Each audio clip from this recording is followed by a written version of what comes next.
I was taken back from the orphanage by the wealthy Leon family and became the true Heiress everyone envied. But 10 years later, they suddenly realized that the fake Heiress they had cruelly driven out had become a top-tier, revered divine physician. As for me, the true Heiress, I was mediocre, clumsy, and good for nothing in the daily comparisons and disdain. It felt as though I had become the criminal who had usurped someone else's place the day the fake Heiress got caught up in a violent hospital dispute and was brutally killed by a patient's family.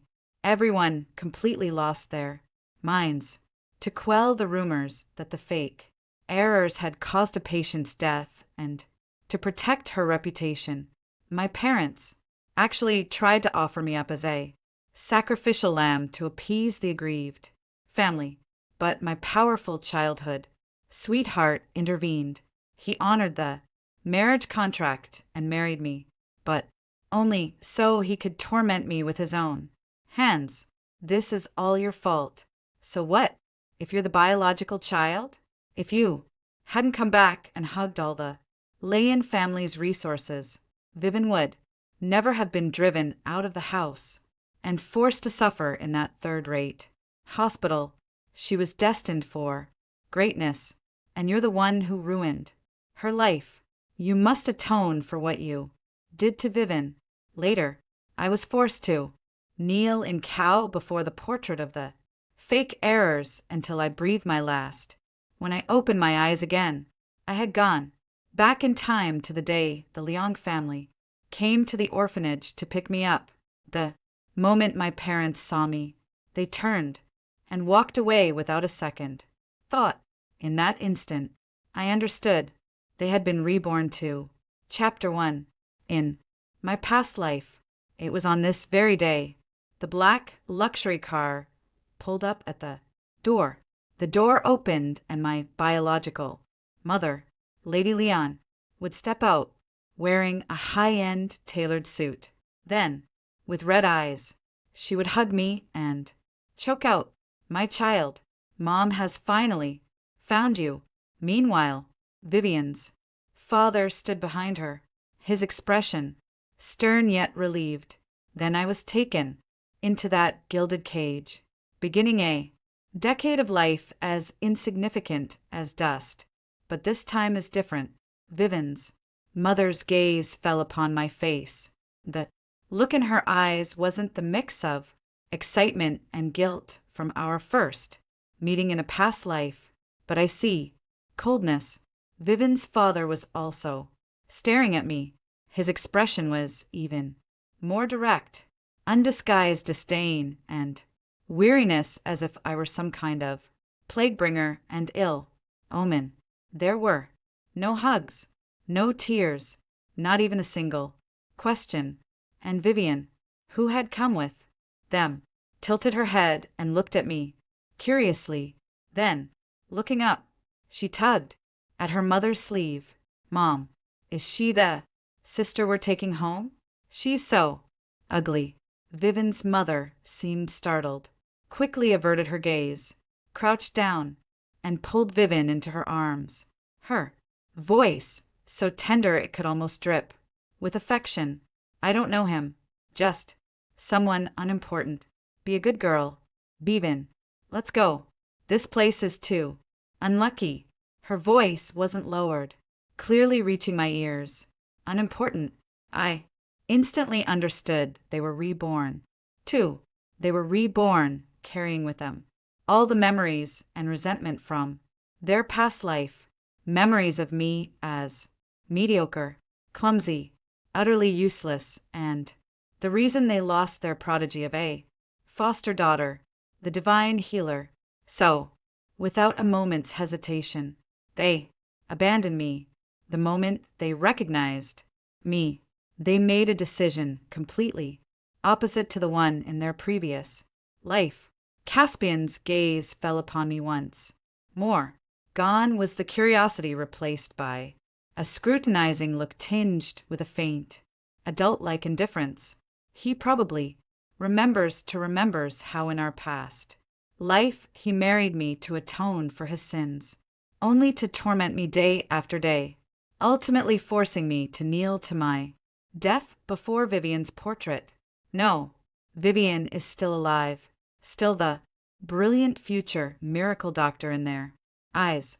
As for me, I'm merely a jinx and a burden they've identified early on, someone they need to steer clear of immediately. Let's go. Vivian's father uttered the two words coldly, then put his arms around his wife and daughter, and turned away without a moment's hesitation. There wasn't a trace of reluctance.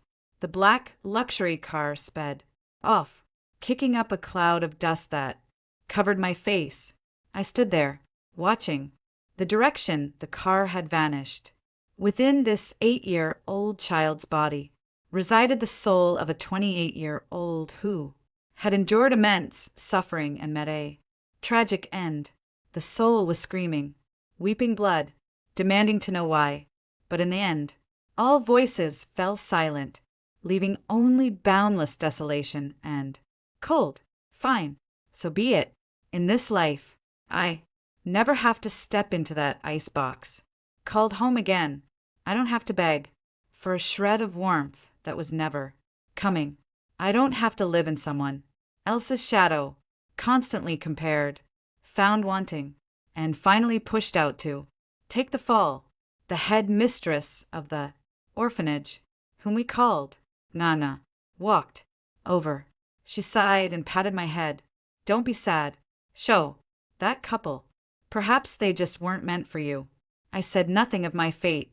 My chance at belonging had already been severed by that family in my past life.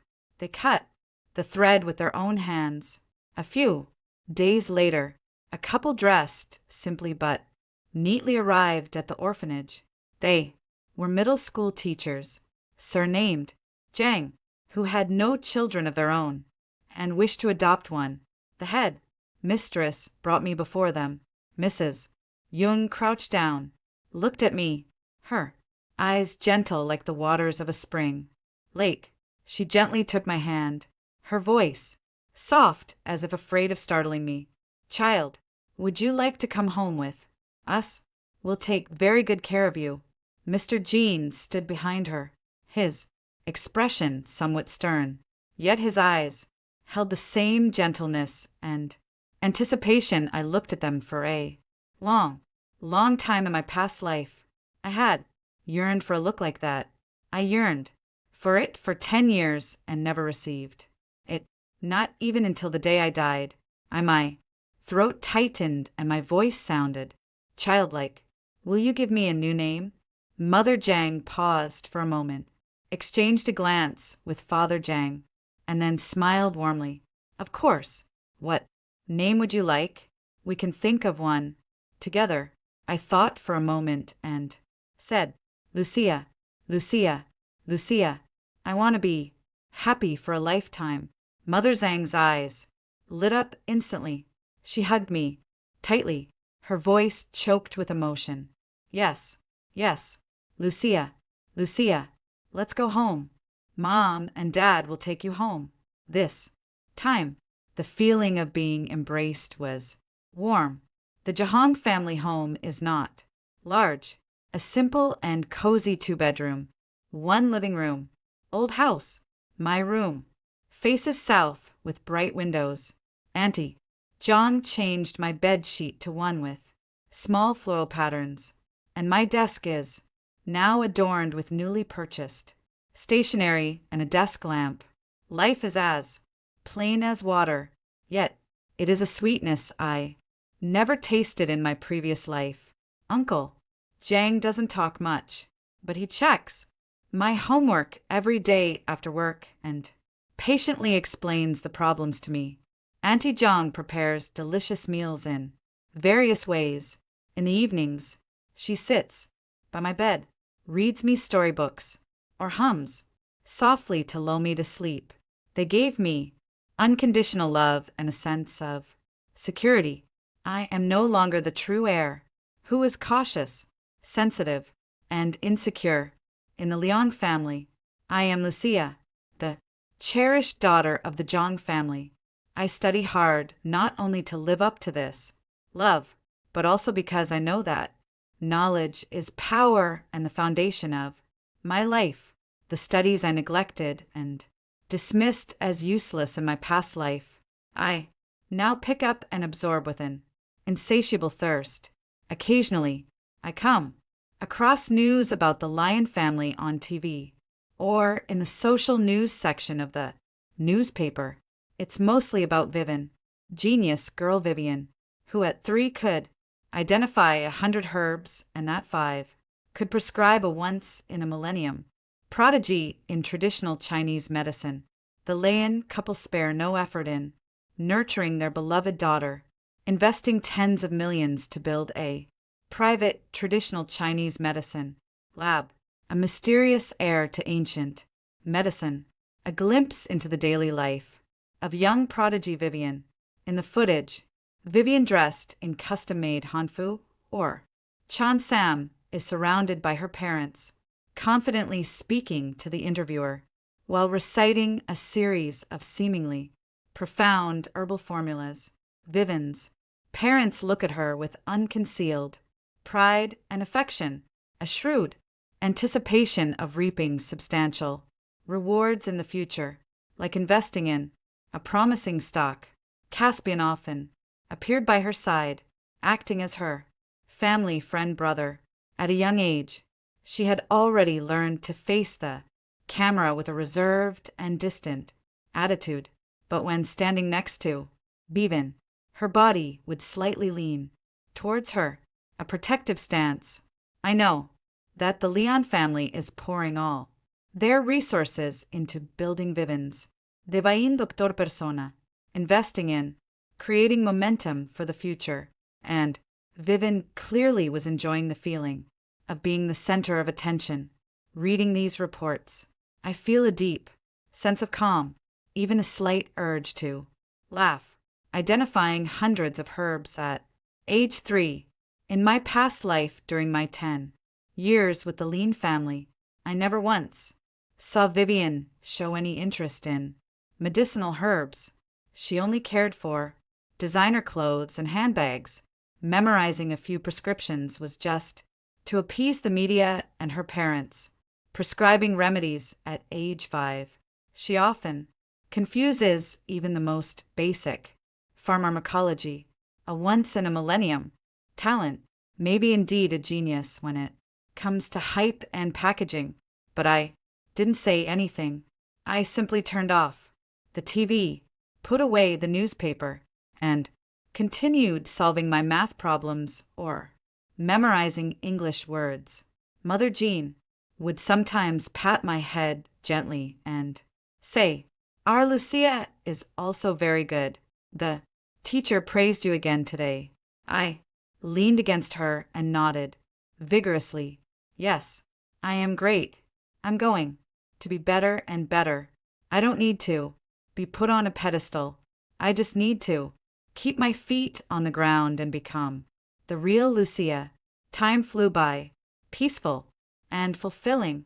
I graduated from elementary school with top marks, got into the best middle school in the city, and then, with equally outstanding results, was admitted to Yinqing No. 1 High School, the most prestigious private high school in the city.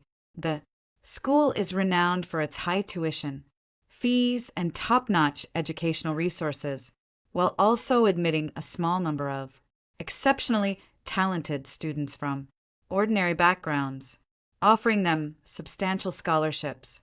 I know Vivian is also at Yunnan No. 1 High School, given the Leyen family's wealth and their maintenance of her genius persona. She must be here, but I didn't pay it any mind. And Yunnan No. 1 High School is huge, and since we're in different classes, even on different floors, we don't run into each other. Often the first day of school, new students arrived. I wore a simple white t-shirt and jeans, carrying my backpack, and handled the paperwork on my own. Both Mr. and Mrs. Zhang had classes today, so I said I could manage by myself. Just outside the dean's office, I encountered Bevan, who was being escorted in by her parents like a star surrounded by admirers. Years had passed, and she had grown even more beautiful, wearing an expensive designer dress with delicate, light makeup and her hair impeccably styled. Several people surrounded her, including her parents, Caspian, and a few others who looked like assistants or nannies carrying her luggage, bags, and water bottles. The grand procession caught the attention of students and parents around who couldn't help but glance over, Vivanked in the attention, her chin lifted like a proud peacock. Vivian's parents also noticed me. Their gaze lingered on me for a moment. My clothes were plain, but I stood tall, my gaze clear and calm, showing none of the dishment or timidity they had expected.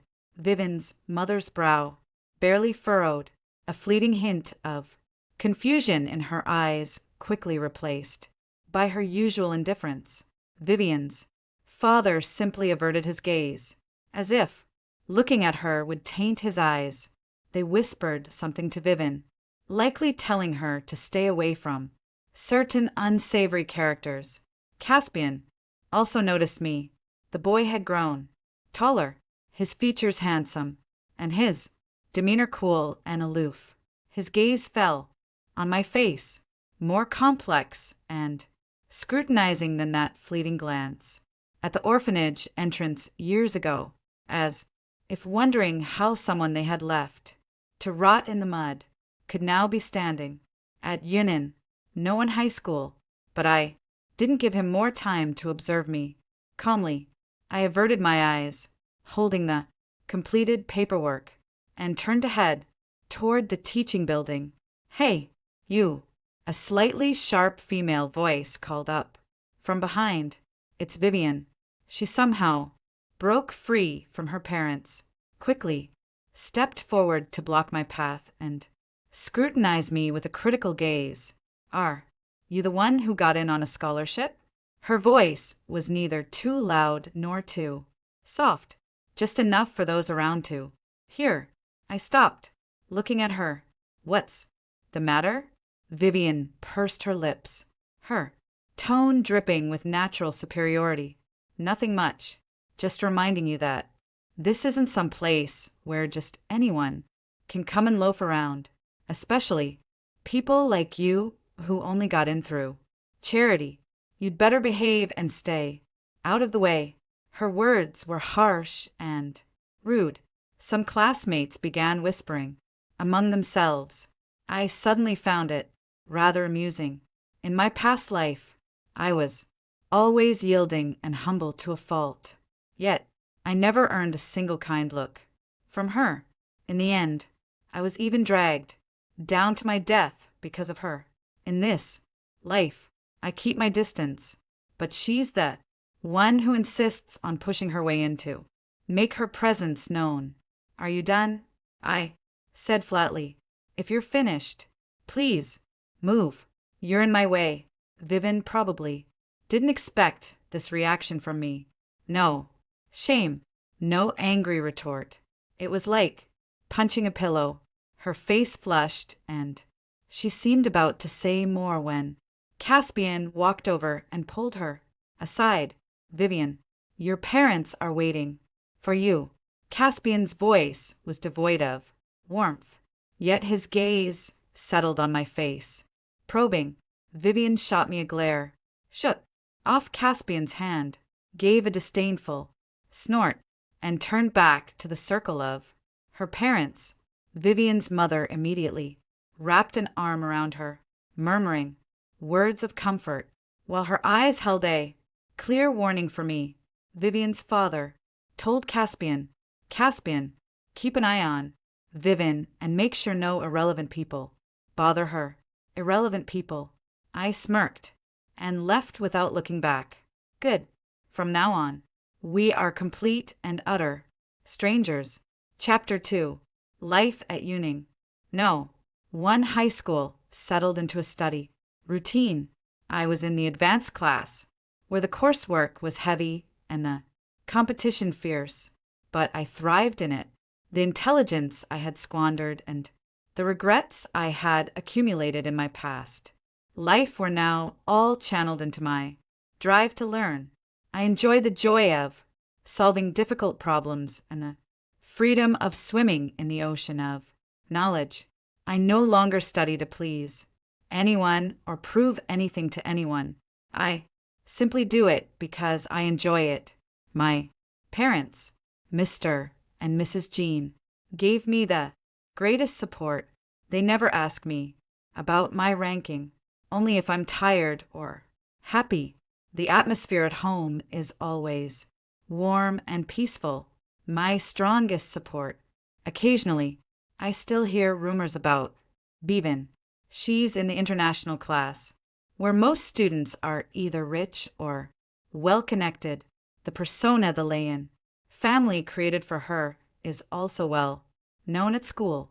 The young genius, doctor, it is said that she always keeps an acupuncture kit and thread-bound medical books in her desk, often accidentally dropping a few technical terms in front of her classmates or casually pointing out that someone looks unwell, possibly with an underlying condition, which always draws gasps of amazement.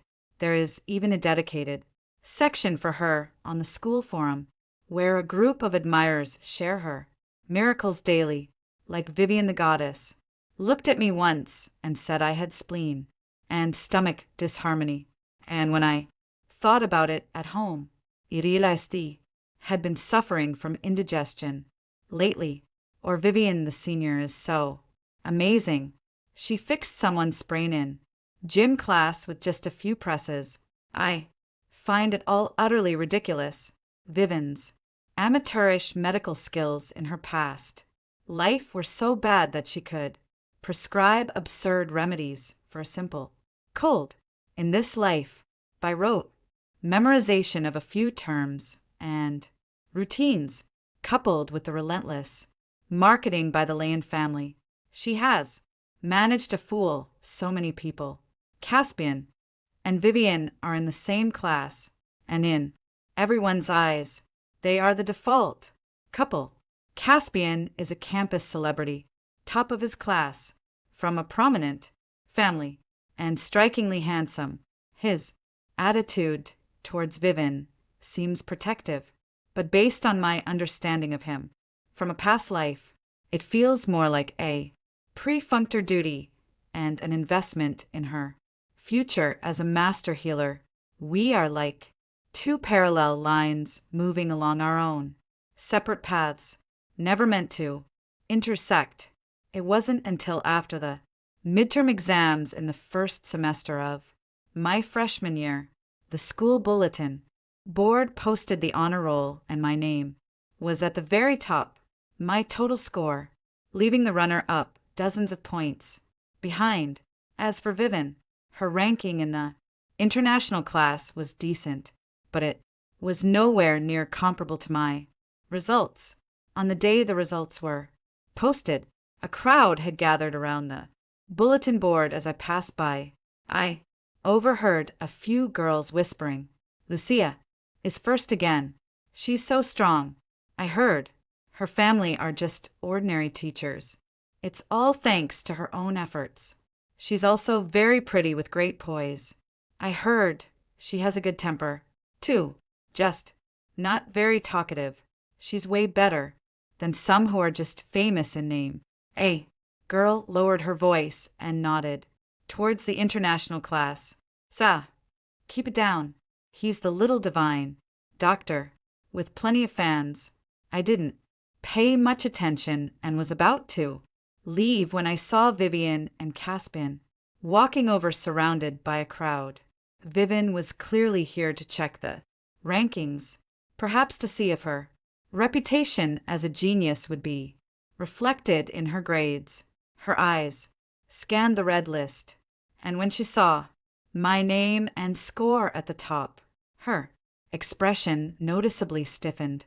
She quickly found her ranking, which wasn't bad in the international class, but when placed next to me, the top student of the entire grade, she instantly palled in comparison. She bit her lip, her face flashing with frustration and anger. Caspian also saw my name and score. His eyes flickered as he looked at me, his gaze now carrying something unspoken, like an assessment or perhaps surprised. Vivin noticed Caspian's gaze and immediately tagged at his sleeve. Her voice sweet and pouty, tinged with grievance. Caspian, the questions this time were so obscure, I didn't get to review them. Some people just study hard. Big deal. Caspian averted his gaze, gave a non-committal him, and said, nothing more. I couldn't be bothered to engage. Turning to head back to the classroom, Lucia Vivin suddenly called out, her voice raised to stop me. I stopped in my tracks and looked back. She took a few steps forward, tilting her chin up in an attempt to look down on me, but her lack of height made the effort seem almost comical.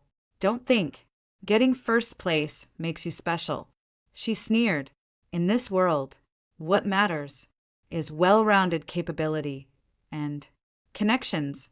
What good is being book smart? You'll still end up working for someone else your whole life. Her words provoked a ripple of hushed murmurs from those around us. The remark was both vicious and utterly lacking in class. I watched her calmly for a moment before asking, Bevan, is a tree well versed in medicine? Vivin was taken aback, not expecting me to ask that. She then straightened her chest, revealing a confident yet reserved smile. I have a basic understanding. It's just family tradition cultivated since childhood. Oh, I nodded, my tone still calm.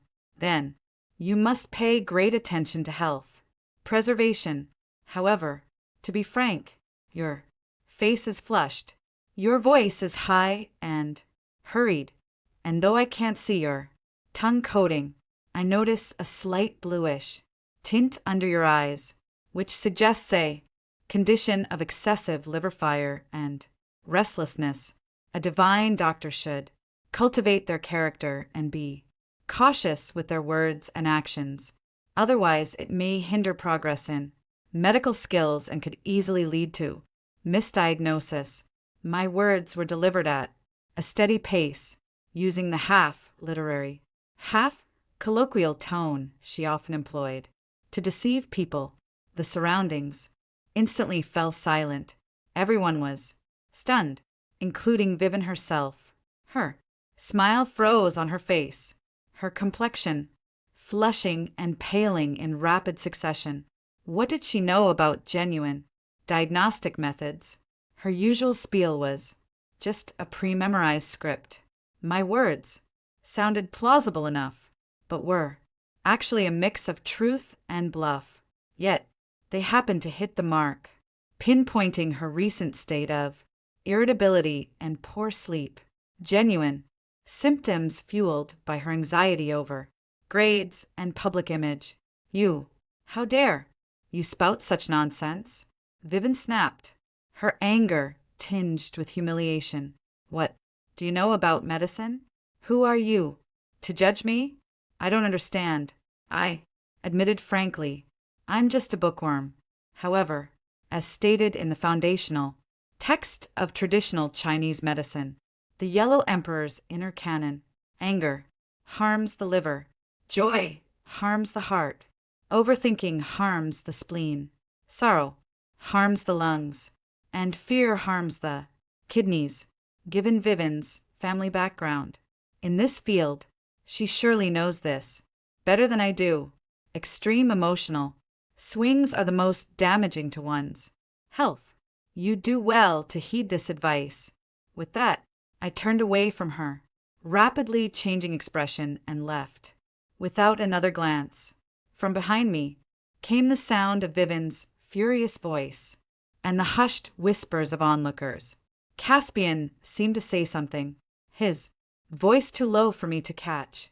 The small encounter was like a stone thrown into a seemingly calm lake. Soon, new rumors about me began to circulate around school. Did you hear that top student, Lucia from the regular class? She seems to have some knowledge of traditional Chinese medicine. She even left Vivian speechless last time. Really? Isn't she just good at studying? Maybe she's just modest about her true skills. Bevan talks about her medical expertise all the time, but I've never seen her actually treat anyone. Don't say that. Vivian's fan club is pretty powerful. These rumors naturally reached Vivian's ears. She became even more displeased with me, but since I spent most of my time in classrooms or the library, and we had no interaction, she couldn't find an opportunity to confront me. As for Caspian, in the few chance encounters we had on campus afterwards, his gaze would always linger on me a moment longer, thoughtful and probing. Once in the library, he even took the initiative to sit directly across from me. He didn't speak a word all evening, just quietly read his book. Yet his presence was overwhelmingly palpable. I knew he was observing me. Perhaps it was my distinctly different demeanor, or perhaps it was my ambiguous medical commentary that made him, a reborn individual, feel a flicker of uncertainty towards me. This new variable, but I don't care. He observes his. I study mine in this life. There's no role for the Leon family or Caspian. In my script, the calm was shattered during a school-wide assembly. The school invited a renowned educationist to give a lecture followed by a brief awards ceremony to recognize students who excelled in their midterm exams. I, along with the other students who ranked in the top 10 of our grade, went on stage to receive the awards. Standing on the stage, I could feel countless pairs of eyes on me from the audience. Among them, two gazes felt particularly intense, a message from Vivian brimming with jealousy and resentment, another from Caspian, complex and hard to decipher. The vice principal was the one presenting the awards.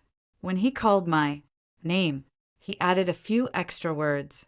Lucia is not only an outstanding student academically, but also excels in every aspect. She is humble, helpful, and a role model for her peers. What's even more commendable is that she comes from a humble teacher's family and has achieved all this through her own hard work, earning the respect of us all. Thunderous applause erupted from the audience. I bowed in gratitude, my gaze calmly sweeping across the crowd as I glanced in the direction of Vivian's parents. I noticed their expression seemed a bit unnatural. Vivian's mother even subconsciously averted her eyes from mine, while Vivian's father frowned, looking at the dazzling me on stage, then glanced sideways at Vivian, who, despite her glamorous appearance, now wore a twisted expression of jealousy, his eyes briefly flickering with a minuscule, perhaps unrecognized trace of doubt. The doubt vanished quickly, and his usual expression, one full of anticipation and doing affection for Bevan, returned. My heart remained utterly calm. Their opinions had long ceased to matter to me. After the meeting adjourned, the crowd bustled about. I was about to head back to the classroom when Caspian blocked my way. Lucia, he called my name, his voice clear and youthful, yet carrying immaturity beyond his ears. I looked up at him. Is there something? He paused for a moment as if choosing his words carefully, then asked, Do you really understand traditional Chinese medicine? It's still about this after all. I don't. No, I replied decisively. I just said that off the cuff last time. What is? Caspian interested in traditional Chinese medicine? Isn't your childhood, sweetheart, already a ready-made miracle? Doctor? I deliberately emphasized the words childhood, sweetheart, and miracle. Doctor, speaking in a flat tone that didn't reveal any sarcasm, but Caspian's expression subtly changed. He gave me a deep look, his gaze sharp as if it could pierce through my skin and see into my soul. You and her are very different. Of course not. I found it a bit amusing. No, two leaves in the world are exactly the same. Caspian, if there's nothing else, I need to get back to studying. After saying that, I walked around him and left directly. After taking a few steps, I could still feel his deep, probing gaze. On my back. Different. Yes, of course. It's different. That Adeline from a past life. Timid, meek, yearning for love, yet never receiving it, who ultimately met a tragic end. She died on that cold, hopeless night. The one living now is Lucia. She is Lucia, enveloped in love, confident and poised, living only for herself and those who cherish her. Your rebirth is your own business. My new life is not to be disturbed by anyone. Chapter 3. Vivian's Miracle Doctor. Persona grew increasingly prominent, fueled by the Leon family's relentless financial backing and media packaging. She was no longer content with just basking in the adulation within the small circle of her school and began to extend her reach to broader fields. During her winter break of her first year in high school, a reality show named Chronicles of Genius Teens premiered, where Vivian was prominently featured as the once-in-a-millennium girl of traditional Chinese medicine. In the show, she wore a modified honu, speaking confidently to the camera in a traditionally styled study arranged by the production team, discussing the Yellow Emperor's inner canon and treatise on cold damage disorders, and occasionally dropping a cryptic piece of health advice. The production team also arranged for a so-called grandmaster of traditional Chinese medicine to connect remotely, offering her guidance and praise, calling her exceptionally gifted and a formidable young talent. Vivian's parents were regular fixtures on the show, openly displaying their immense pride and adoration for their daughter. On camera, they recounted how they discovered her talent and spared no effort in nurturing it. Their words, masterfully crafting an image of devoted, self-sacrificing parents, dedicated to preserving traditional culture. Caspian also made occasional appearances, cast in the role of a longtime family friend and protective older brother. He was a man of few words, but his presence was always impeccably mannered. He would stand quietly by Vivian's side, handing her water or draping a shawl over her shoulders, earning him a chorus of online praise for being so warm and handsome. The show enjoyed high ratings, and Vivian amassed a massive fan base almost overnight, with her Weibo follower count skyrocketing. She started a live stream ostensibly to popularize traditional Chinese medicine knowledge and promote national studies. In reality, it was an exercise in looking flawlessly made up, seated before an elaborately designed backdrop. She would read from scripts prepared by her team, fielding pre-screened, superficial questions about wellness, all while offering glimpses of the Leon family mansion and her own dazzling walk-in closet filled with luxury goods.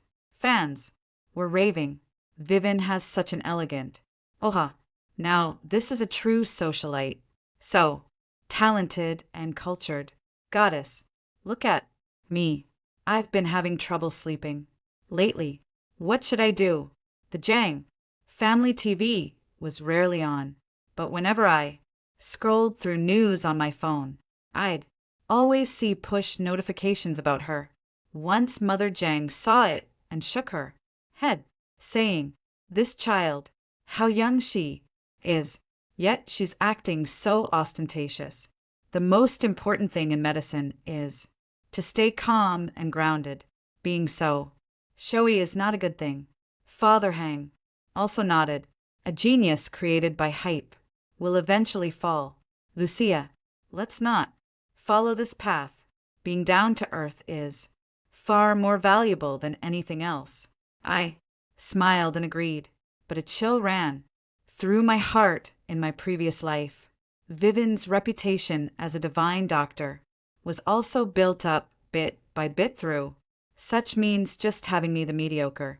True Aries, as a contrast in my previous life, made her seem even more outstanding.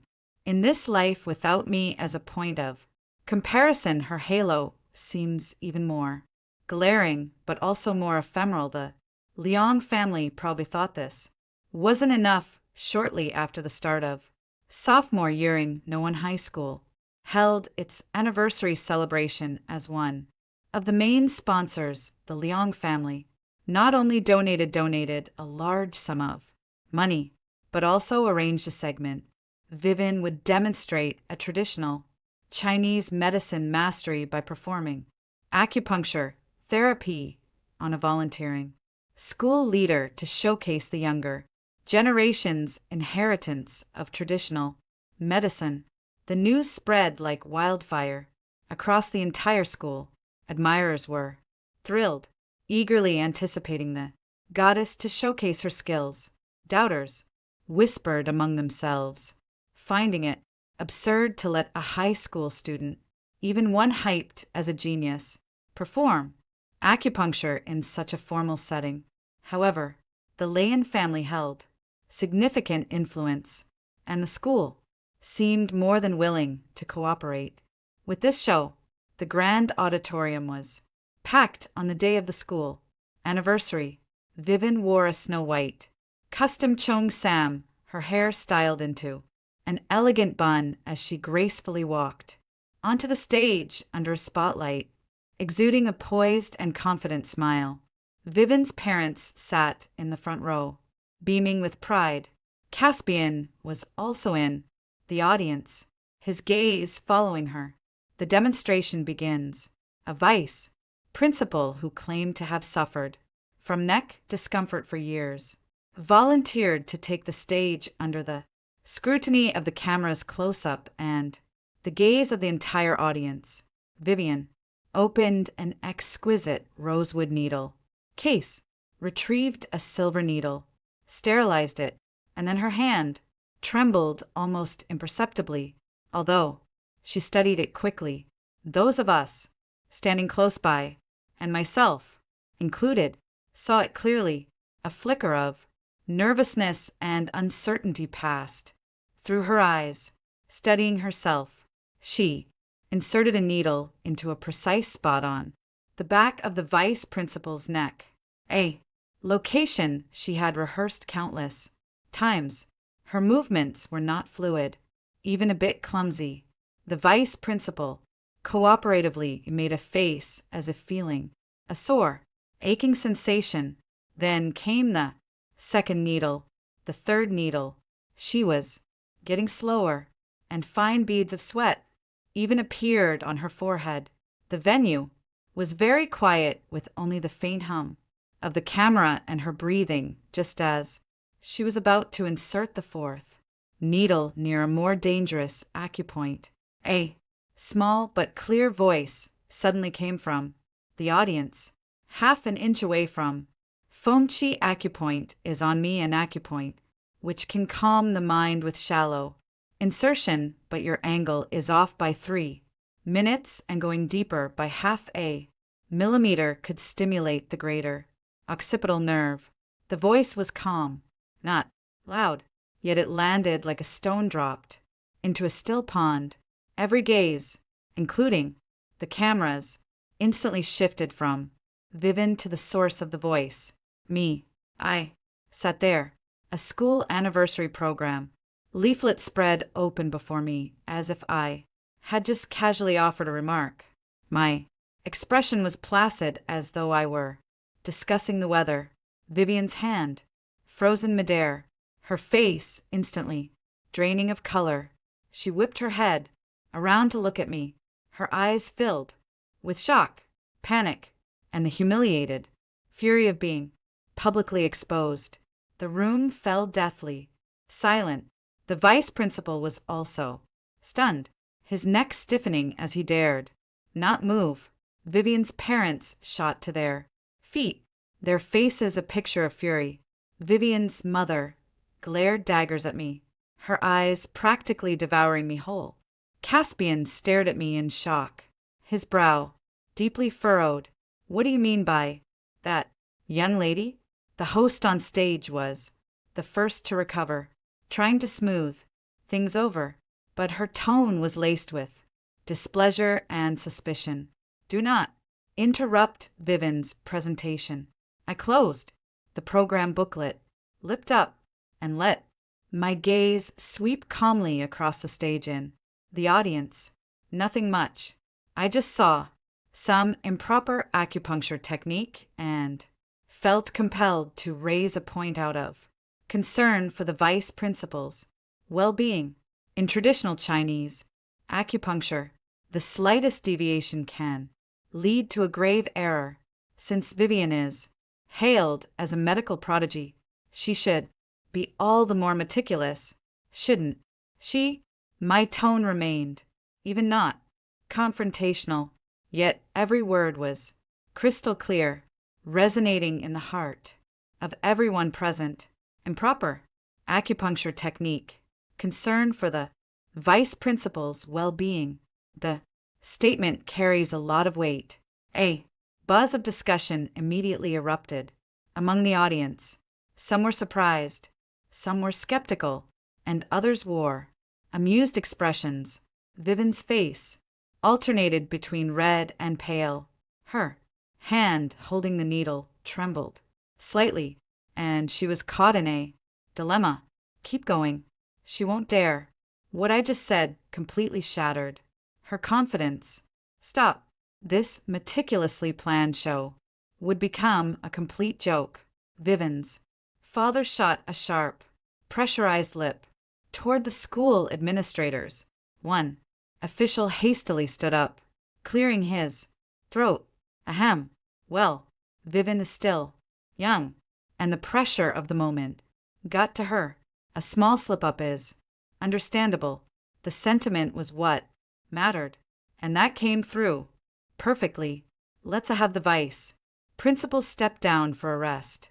The vice principal, as if granted a pardon, hurriedly and carefully removed the needles from his neck and made a quick exit from the stage. Vivian remained frozen on stage. The spotlight illuminated her pallid face, her previous image of grace and confidence utterly gone, replaced only by sheer embarrassment and humiliation. The host quickly announced the next segment, trying to move past this farce. But some things once broken can never be mended. After the school anniversary, rumors about Vivian nearly injuring someone due to an acupuncture mistake and her genius, Dr. Persona possibly falling apart, quietly spread across campus. Although the Leyen family's influence quickly suppressed some obvious discussions and related forum posts were deleted, private doubts grew like weeds. Vivian took a few days off and didn't come to school. I heard she had a huge tantrum at home. Caspian came to see me once in a quiet stairwell of the school building. After class, Lucia, what exactly are you trying to do? He blocked my way, his face dark. I don't understand what you mean, I said, holding my books and looking at him. You did it on purpose at the school festival, he stated with certainty, his voice tight with suppressed anger.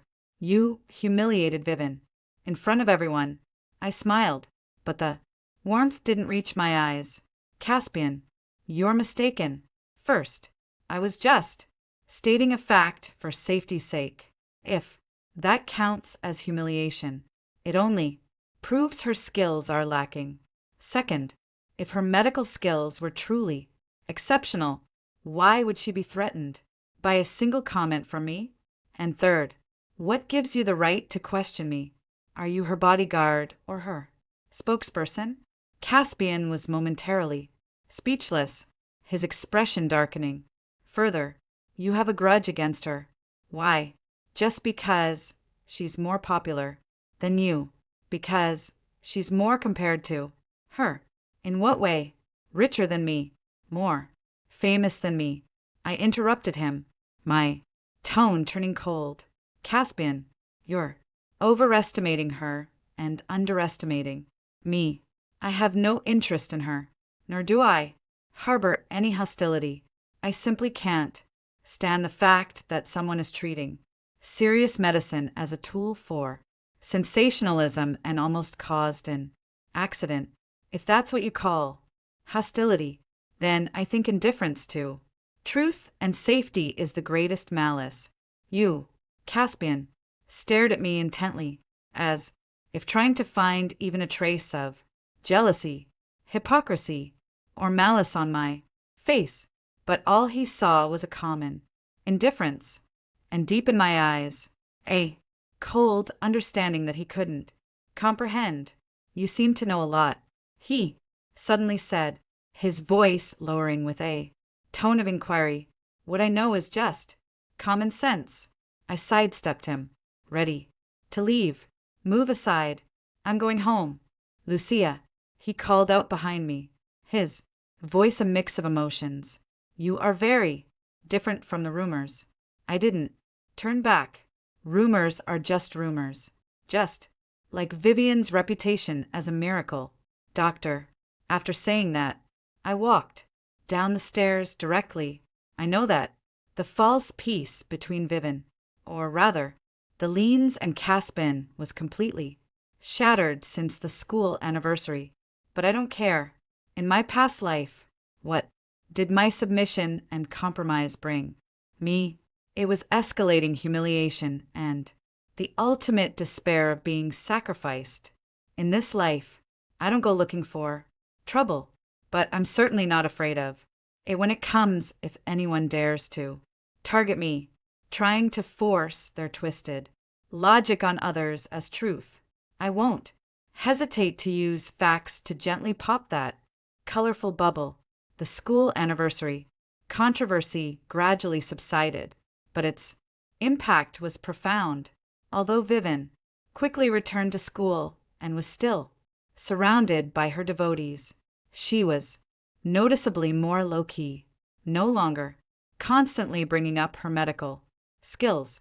Her live streams were also paused for a few days, and when she resumed, the content had shifted to flower arranging, tea ceremony, and playing the gewing, still creating the image of a classical talented woman, but avoiding the most central and easily exposed part: medical skills.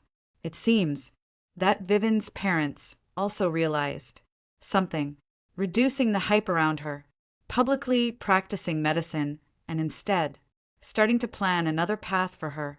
Entering academia, they spent a fortune, hiring several renowned professors to tailor a few papers on Chinese medicine and dietary therapy for Subalth 4.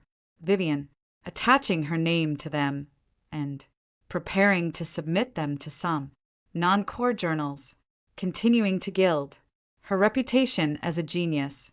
Meanwhile, they also intensified their efforts to win over Caspian. The business partnership between the two families grew even tighter.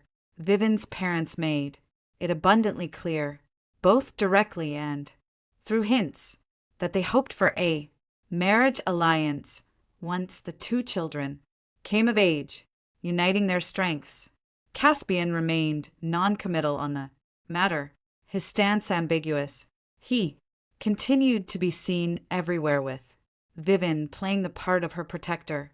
Yet, compared to before, there was now a subtle, almost imperceptible layer of distance and scrutiny in his demeanor, especially after the school anniversary incident. A flicker of doubt would occasionally cross his eyes when he looked at Vivian, and I completely lost in my own world. The workload in my sophomore year became even more intense. I demonstrated remarkable talent in math, physics, and chemistry, winning awards in national competitions and being selected for the school's elite student training program. My goal was clear a top university, preferably one that offered a full scholarship to ease the financial burden on my parents and pave the strongest path for my future. My parents were proud of me, but they never put any pressure on me.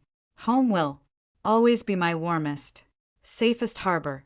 I thought my world and the Leon families would remain parallel lines, never to intersect again after graduation when we all went our separate ways.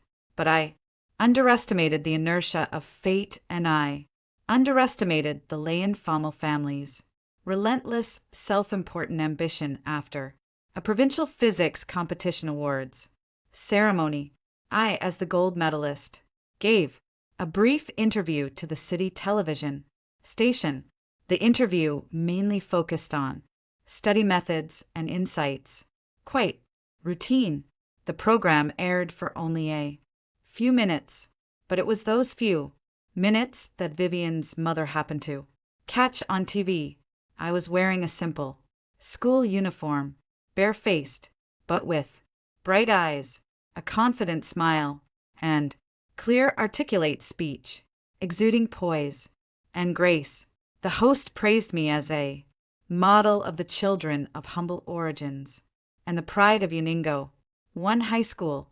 Vivian's mother stared at the TV screen, her teacup motionless in her hand for a long time. La Yang, she suddenly spoke, her voice a bit hoarser. Look at this child. Doesn't he resemble Vivian's father? Was reading the newspaper, and upon hearing this, he looked up at the TV on screen. I was answering the host's questions with a calm and composed demeanor. Vivian's father furrowed his brow, his expression darkening. Of course, he recognized me, the girl they had abandoned, without a second thought, at the orphanage gates.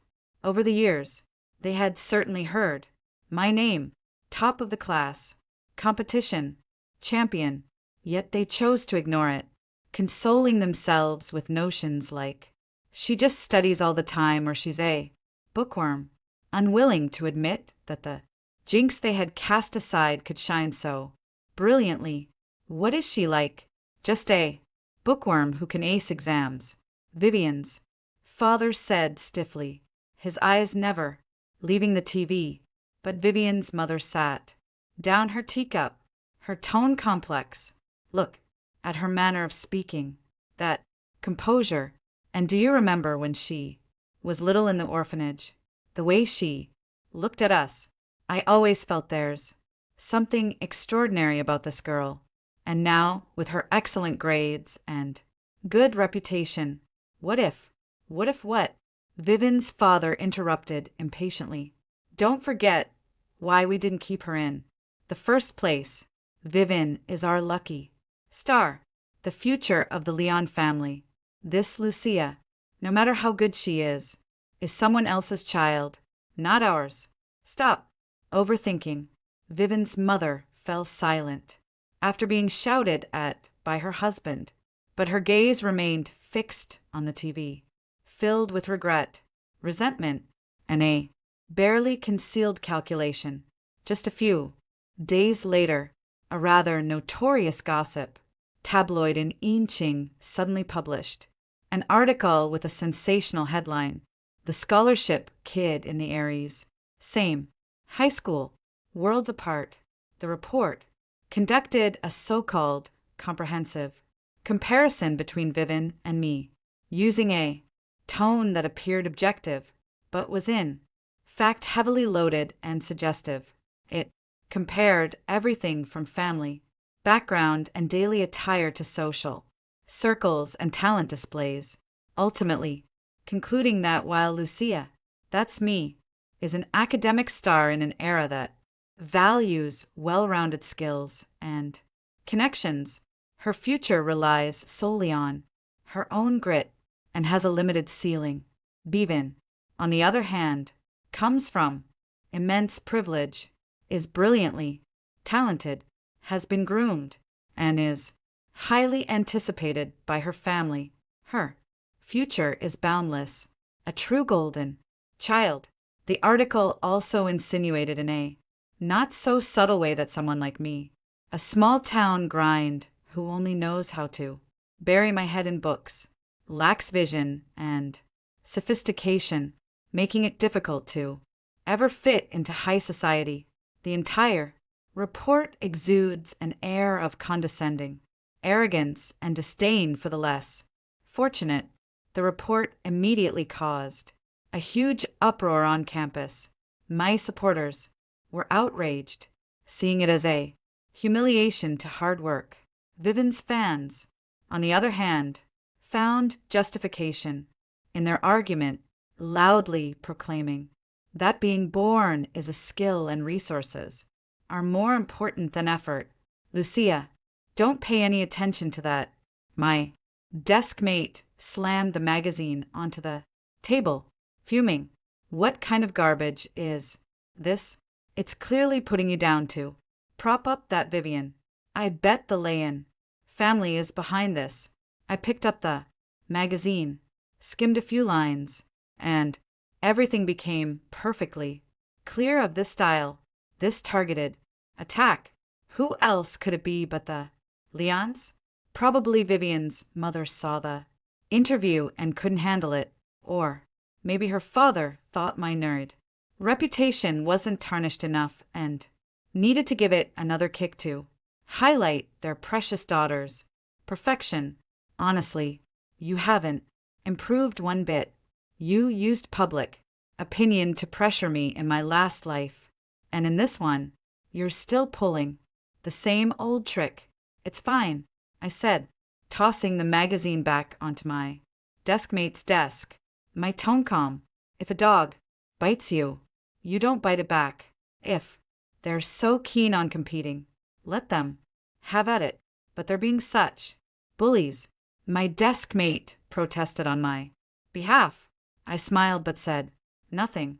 Bullying maybe, but this petty media attack pales in comparison to the suffering they inflicted on me in my previous life.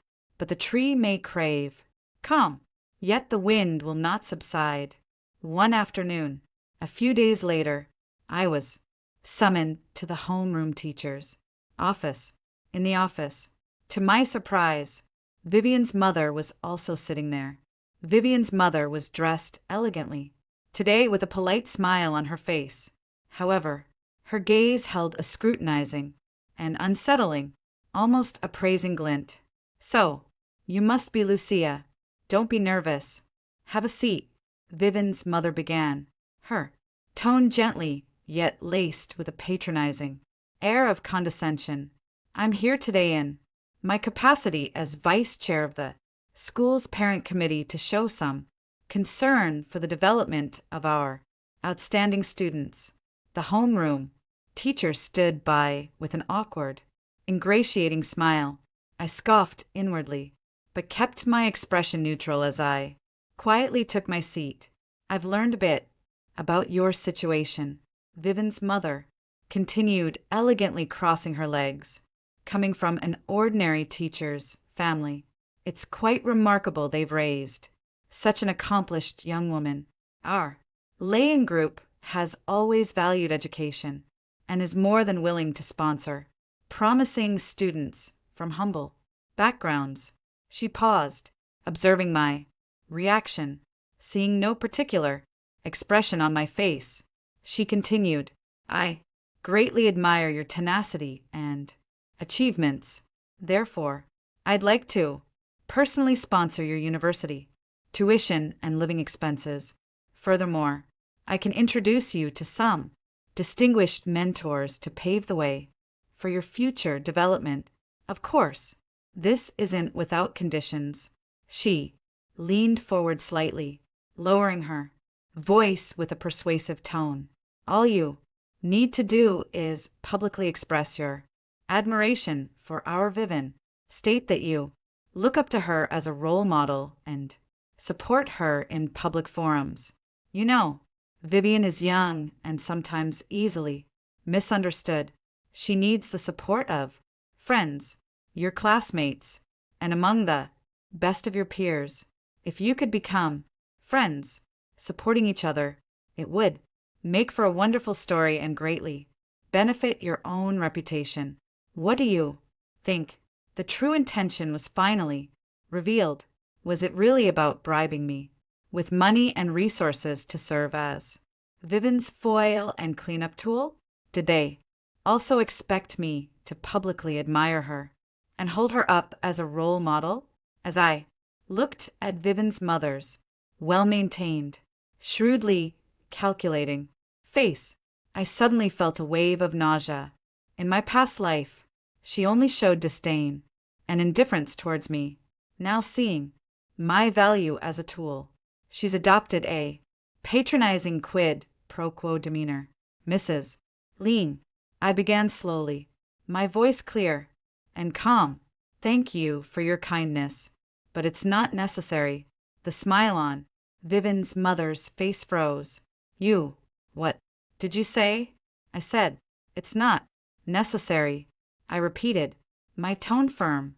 I can cover my tuition and living expenses myself through scholarships and hard work. My future doesn't need to be paved by currying favor with or flattering anyone. As for Vivian, I looked up, meeting Vivian's mother's increasingly displeased gaze. She is her own person, and I am mine. Whether I admire someone depends solely on their character and true merit, nothing else. I'm sorry to disappoint you. After speaking, I stood up and gave the homeroom teacher a slight nod. Teacher, if there's nothing else, I'll head back to class. The home room teacher nodded quickly. Vivian's mother sat there, her face alternating between green and white as the carefully maintained mask of elegance nearly shattered. She probably never dreamed that a penniless, powerless orphan would dare to refuse her so decisively and subtly mock her daughter's capabilities. Lucia, Vivian's mother's voice rang out behind me, filled with suppressed anger and undisguised threat. Young people, don't be too ungrateful. In this society, being book smart is useless. Without connections, without backing, how far do you think you can go? Don't regret it. I paused with my hand on the doorknob, didn't turn back, and simply replied indifferently, Madam Lean, how far I can go is none of your concern. As for regret, I gently pushed the door open, stepped out, and left Vivian's mother's furious figure and unfinished threats behind me.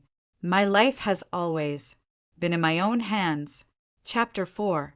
Vivian's mother's recruitment plan hit a snag, and the Leyen family seemed to quiet down for a while.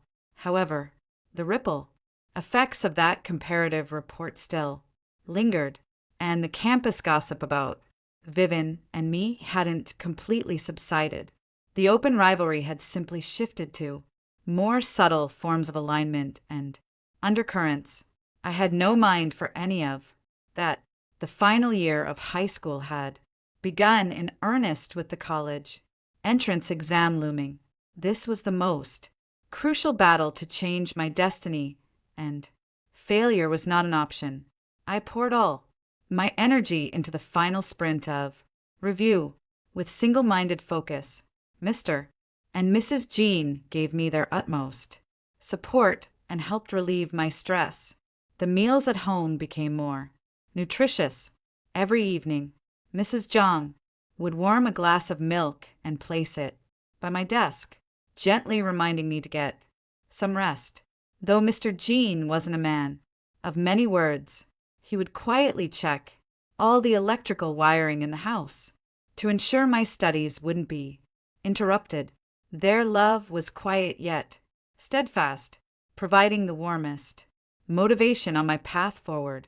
In comparison, Vivian's senior year was anything but dull, perhaps to restore her somewhat tarnished image after the school anniversary incident, or perhaps spurred by the competitive spirit ignited by that comparative report. Vivian made even more noise after the start of her senior year. She no longer settled for just live streaming flower arrangement and tea ceremonies online. Instead, she launched break time free clinics at school under the guise of needing relaxation due to academic stress.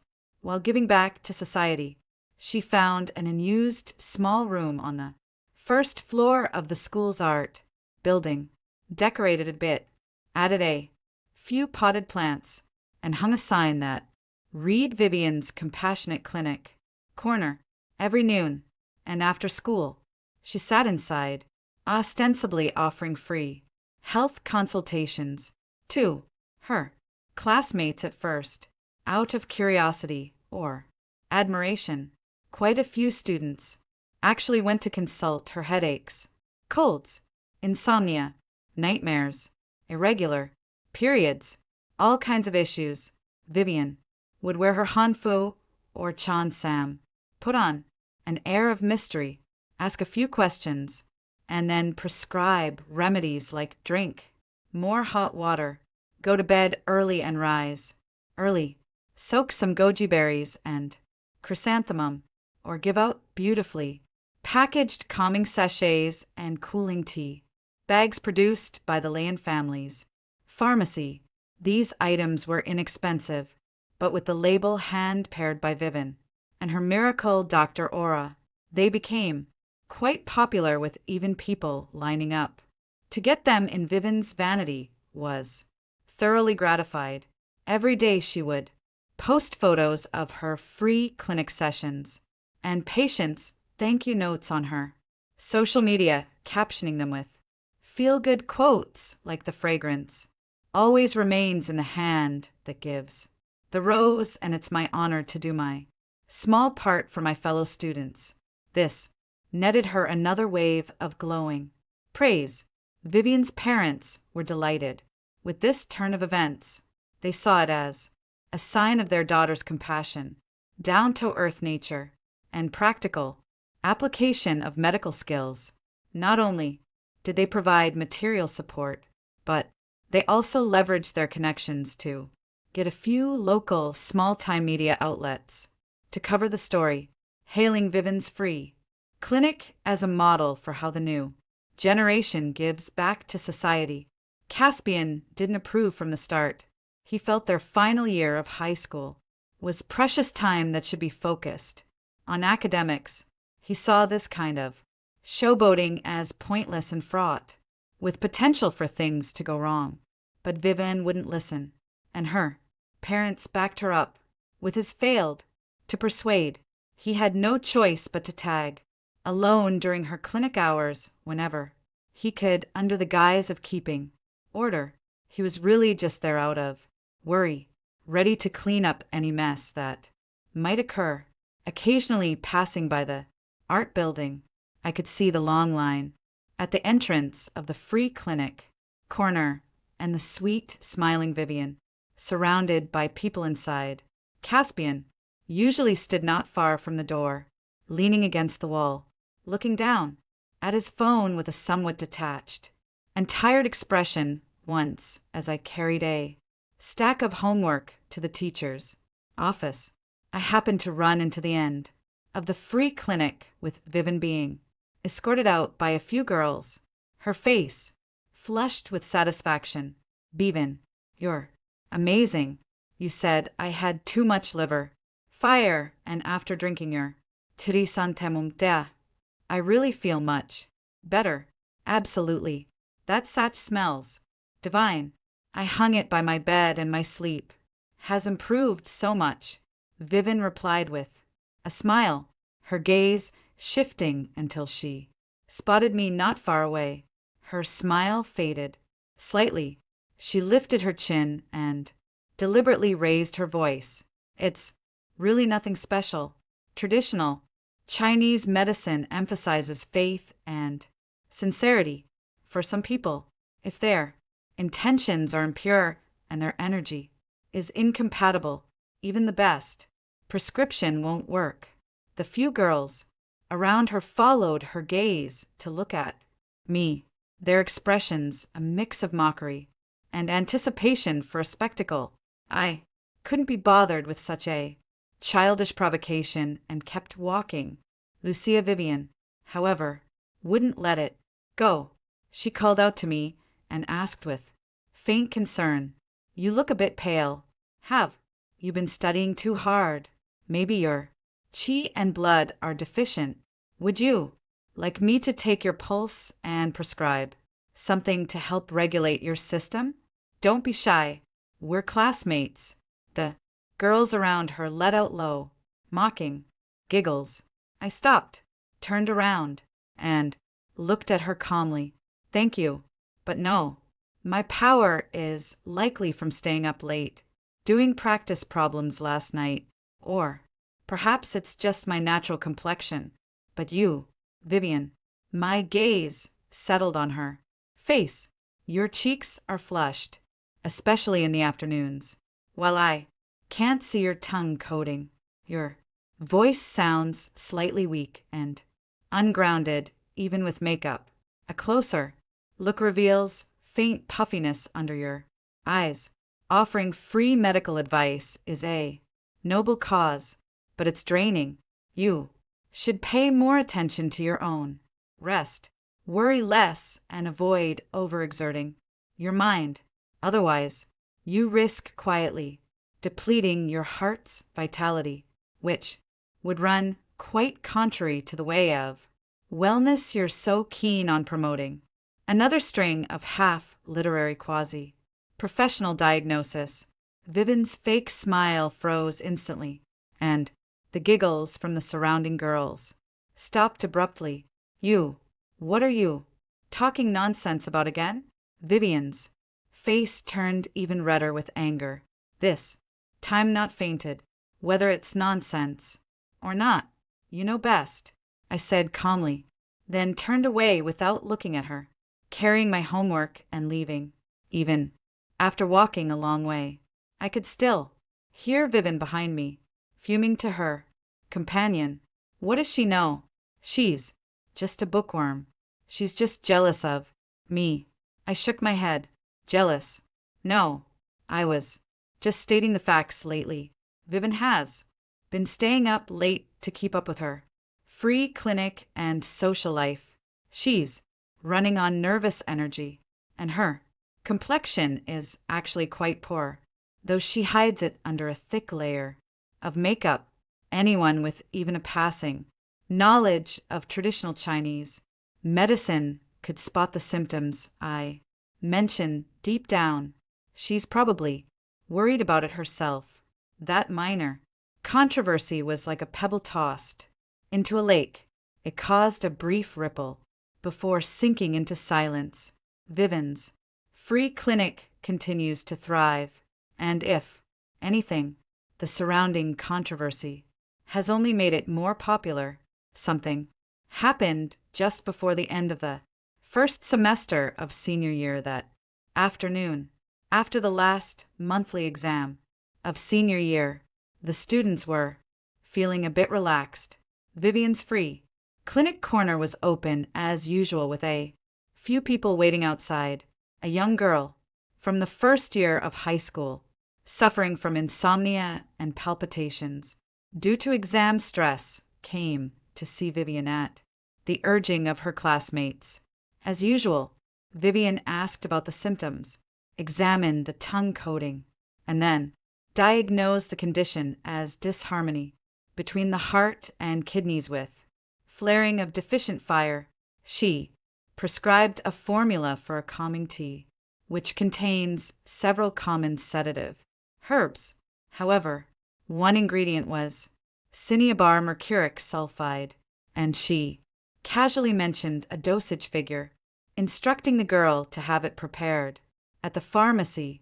The girl, unaware of the danger, took the prescription and left, profusely thanking her. A few days later, one morning, during self-study, the girl suddenly collapsed, foaming at the mouth and convulsing. Rushed to the hospital for emergency treatment.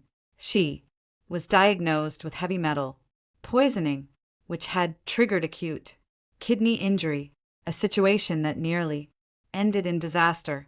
The girl's parents stormed the school, wailing and demanding an explanation. The situation escalated quickly. The free clinic corner was urgently shut down and sealed by the school. Upon hearing the news, Vivian's parents rushed to the school, calming the parents while using their connections to suppress the media and shifting all the blame to students being naive, well-intentioned, but causing trouble, and the pharmacy dispensing the wrong medication. Vivian was kept at home by her parents, who claimed she was traumatized and needed rest. Refusing all inquiries, the school faced immense pressure and, under the influence of the Leyen family, issued a severe warning to Vivian, citing that Vivian acted with good intentions but lacked clinical experience, leading to an imprecise medication suggestion. The involved student did not seek treatment at a formal medical institution and was also responsible for self-prescribing. The school imposed a severe warning on Vivian, ordered her to write a formal apology and bear all the girl's medical expenses. Meanwhile, the school strictly prohibited any student from conducting so-called medical consultations without permission. The punishment seemed severe, but under the Leyen family's influence, it was not made public and was only internally communicated. It was a heavy blow to Vivian's miracle doctor persona, but it didn't completely collapse. Her core fans still believe she was framed and misunderstood, that incompetent doctors brought down the true healer. The Leyen family quickly launched a PR campaign, putting out numerous press releases about geniuses needing room to grow and setbacks being valuable lessons in an attempt to salvage her image. But some things had fundamentally changed, at least within the school. The previous atmosphere of blind worship towards Vivian's miracle Dr. Persona has significantly faded. Many students who were initially skeptical have now been completely disillusioned by this incident. Their private conversations are now laced with a good deal of mockery, and we thought she was so amazing. She nearly got someone killed. You can't just use cinnabar recklessly. That's basic common sense. Even a so-called miracle doctor should know that, right? It's only because his family has money that he could smooth things over. Anyone else would have been in real trouble. I won't be so quick to believe in these things. Again, if you're sick, you really should go to the hospital. Qu'est-ce esa attitude? Throughout, this incident was rather ambiguous. He was involved in handling the matter from start to finish, running around and doing everything. But his expression remained grim the entire time, especially when he saw the words mercury poisoning and acute kidney injury on the hospital's diagnosis report. His eyes grew dark and terrifying. It is said that after things calmed down slightly, he and Vivian had the most intense argument since they met. I told you not to mess with this. You're not a real doctor. You don't have a medical license. You barely understand the properties, dosages, and contraindications of those herbs. Something big was bound to happen. Caspian's voice was filled with suppressed anger. How was I supposed to know this would happen? I just wanted to help her. That prescription, I found it in an ancient book. Who knew that? Pharmacy got the herbs wrong? And, Caspian, you didn't object at the time, either. Now that something's gone wrong, it's all my fault. Viven Kraid, her face, straw with tears full of grievance. Didn't I object? How many times have I warned you? Do you see me looking supportive every time I stand outside your so-called free clinic corner? Ancient books. Which ancient book would teach you to prescribe Cinnabar for someone with palpitations and insomnia, and in that dosage? Vivian, honestly, do you really understand medicine? Or are you just reciting lines? Caspian's words were like a knife piercing through the thin veil of pretense. Vivian's sobs abruptly stopped. Her face drained of color, and she stared at him in shock. Caspian, brother, what do you mean? You don't believe me? Even you don't believe me? Caspian lifted her pale face, her red, tear-filled eyes, and the expression of grievance on her face, and the pent-up frustration in his chest grew even more intense. He recalled Lukia's calm reminder during the school celebration, her seemingly casual but incisive diagnosis on multiple occasions, and then looked at Vivian, who had nearly caused a disaster, but still felt innocent and wronged. A profound sense of absurdity and helplessness seized him. Without another word, he turned and stormed out, slamming the door behind him, and Vivian was left alone in the room, smashing everything within reach in a fit of rage. The Cinnabar incident descended like a sudden cold snap, casting a clear crack in the carefully cultivated miracle healer or Vivian had maintained, despite the Liang family's desperate efforts to patch things up, using money and PR to minimize the fallout. Trust is a fragile thing. Once shattered, it's incredibly difficult to rebuild. Vivian has grown noticeably quieter. She stopped her high-profile free clinics, and her social media accounts have gone silent.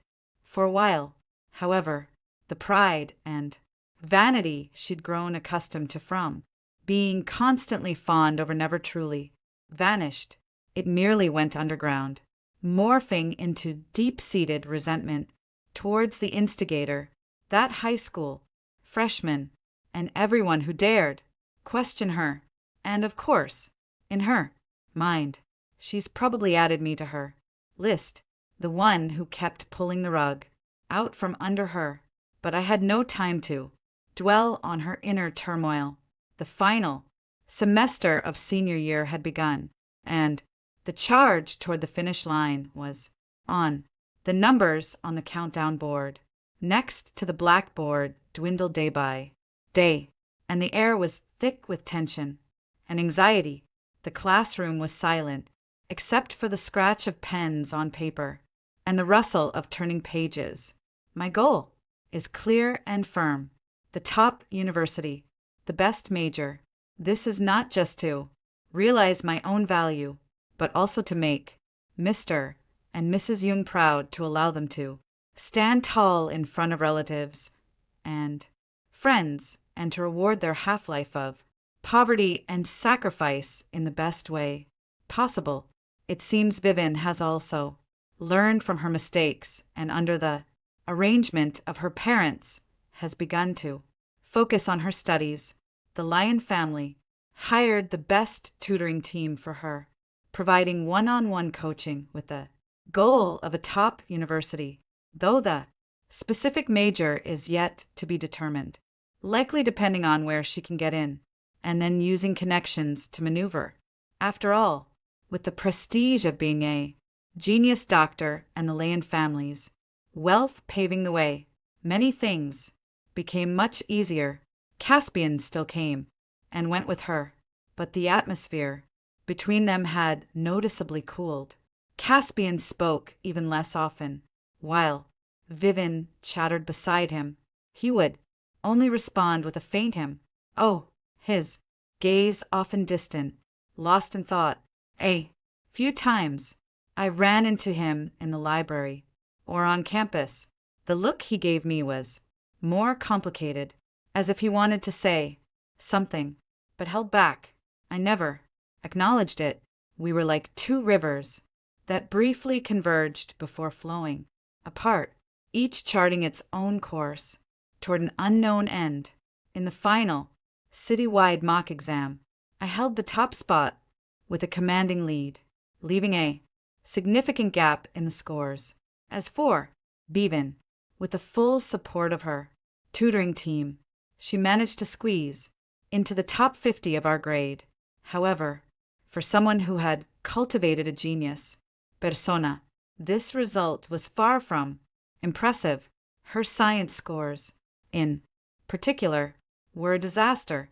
The Leyen family once again leveraged their connections to package her competition, awards, and social activities, aiming to gain extra points in independent enrollment and comprehensive evaluations. A few days before the college entrance exam, the school gave students a break to review on their own. I locked myself in my room doing a final check for any gaps in my preparation. Jean's mother cooked delicious meals in various styles for me, while Jean's father ensured absolute silence, even tiptoeing while walking. The day of the college entrance exam, the weather was clear. My parents, Mr. and Mrs. Zhang, accompanied me to the entrance of the exam venue. They didn't give me too many instructions, just firmly squeezed my hand, their eyes full of trust and encouragement. Lucia, relax and do your best, no matter the outcome. You'll always be our pride, my mother said, adjusting my collar. Stay calm, my father said succinctly. I nodded, took a deep breath, and turned to enter the exam room. My mind was strangely calm. For this moment, I had given 2 lifetimes of effort and waiting. In the exam room, I saw Vivian. She sat by the window, her face slightly pale, her fingers unconsciously twisting together, looking a bit nervous. Vivian's parents and Caspian came to see her, crowding outside the exam hall, constantly peering inside, with Vivian's mother even clasping her hands and murmuring prayers. The bell rang and the exam papers were distributed. The world fell silent, leaving only the sound of pens scratching paper and my steady heartbeat. The 2 days of exams went surprisingly smoothly as the final bell hung. I put down my pen and looked at the densely written exam paper, feeling a profound sense of clarity. It's over, no matter the outcome. I gave it my all and have no regrets stepping out of the exam hall. The sunlight was a bit too bright. Outside the school gates was a crowd of eagerly waiting parents, bustling and full of energy. I spotted Young's parents immediately. They stood in the crowd, not particularly conspicuous, but their eyes were locked on me, their faces lit with relieved smiles. Ihuried over, and Mrs. Zhang pulled me into a hug, her voice choked with emotion. It's over. That's all that matters. It's finally over. Father, Jean, also rarely broke into a big smile, patting my shoulder. Let's go home. Your mom made your favorite sweet and sour pork ribs. Our family of 3 walked out with the crowd, the atmosphere warm and cozy. Vivian's mother's sharp and excited voice rang out nearby. Vivian, over here. How did the exam go? Were the questions difficult? How did you perform? I had a top tutor estimate the questions. Did they get any right? I glanced over and saw Vivian surrounded by her parents and Caspian. Her mother was bombarding her with questions, while her father, though silent, had an anxious look in his eyes. Vivian had a smile on her face, but her eyes seemed distant, and she answered vaguely, "It's okay, I guess." Just like that, Caspian stood slightly to the side, his expression calm, showing no signs of joy or anger, yet his gaze seemed to casually drift over the noisy crowd and land on us, on my side profile as I was surrounded by Mr. and Mrs. Zhang, chatting and laughing easily. His gaze was murky and unclear, as if veiled by a sick folk. I averted my eyes, took Mrs. Zhang's arm, and left the noise behind. My battle is over. Their joys and sorrows are no concern of mine. The days spent waiting for the results felt both endless and fleeting.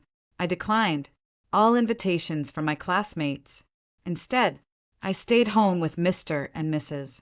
Joan, reading, doing chores, and occasionally trying out new recipes in the kitchen. The days were simple and pleasant. Mr. and Mrs. Jean made no mention of the exams, simply savoring this rare, leisurely time after their daughter had finished the lean household, however, was a hive of activity. After Vivian's exams, the Leans immediately arranged a series of relaxation activities for her: luxury, travel exclusive brand launches, high society galas. Her social media feeds were flooded with photos showcasing the same glamorous center of attention. Heiress persona. It seemed they were using this approach to dispel the shadow of the Vermilion incident and to lay the groundwork for the next phase of their publicity campaign. Finally, the day of the results announcement arrived. In the early hours of that day, the scoring system opened. I sat in front of the computer with Mr. and Mrs. Joe standing on either side behind me, their breathing barely audible. Enter the admission ticket number, password, and click to query. The screen flashed and the score popped up. The room fell silent for a few seconds. Then Mrs. Jean clapped a hand over her mouth, letting out a choked sob of pure joy. Mr. Jean grabbed my shoulder, his hand trembling slightly, his eyes instantly rimmed with red. I stared at the impossibly high total score on the screen and the clear provincial ranking next to it. 1.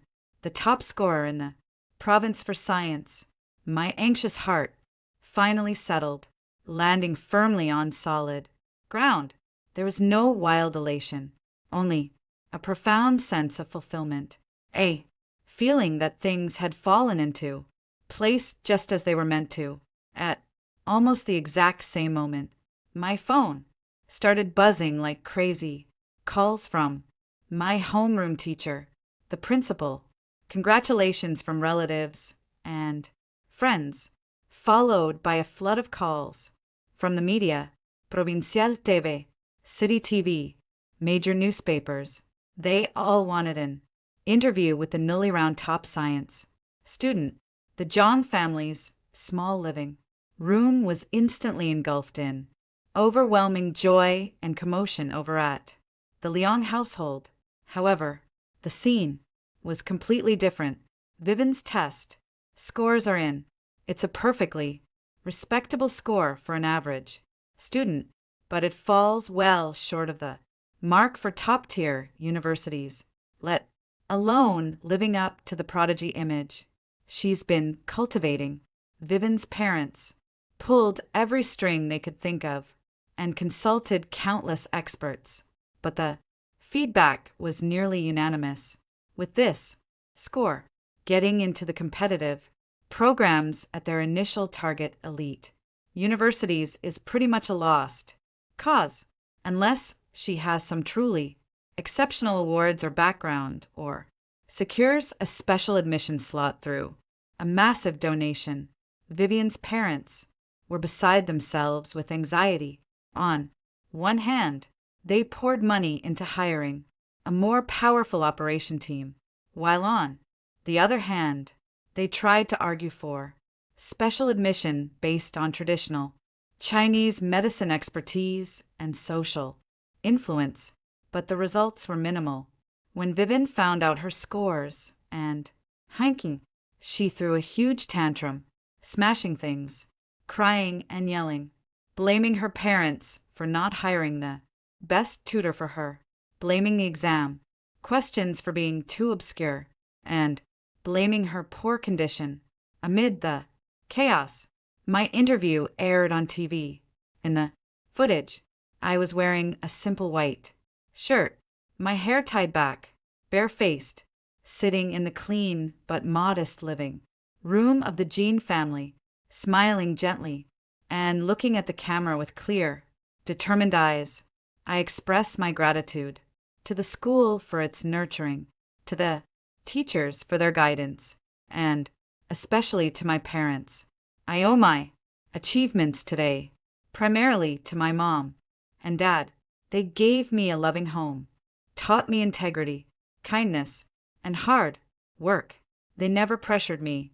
They only told me to do my best and be happy. They are my strongest support and my greatest motivation to move forward. The camera pans to Jean's parents beside them, and Jean's mother smiles shyly, her eyes glistening with tears. Mr. Jean straightened his back, the wrinkles on his face smoothing out with irrepressible pride. My parents are both ordinary middle school teachers. They were not wealthy, but they gave me the best education and the most abundant love.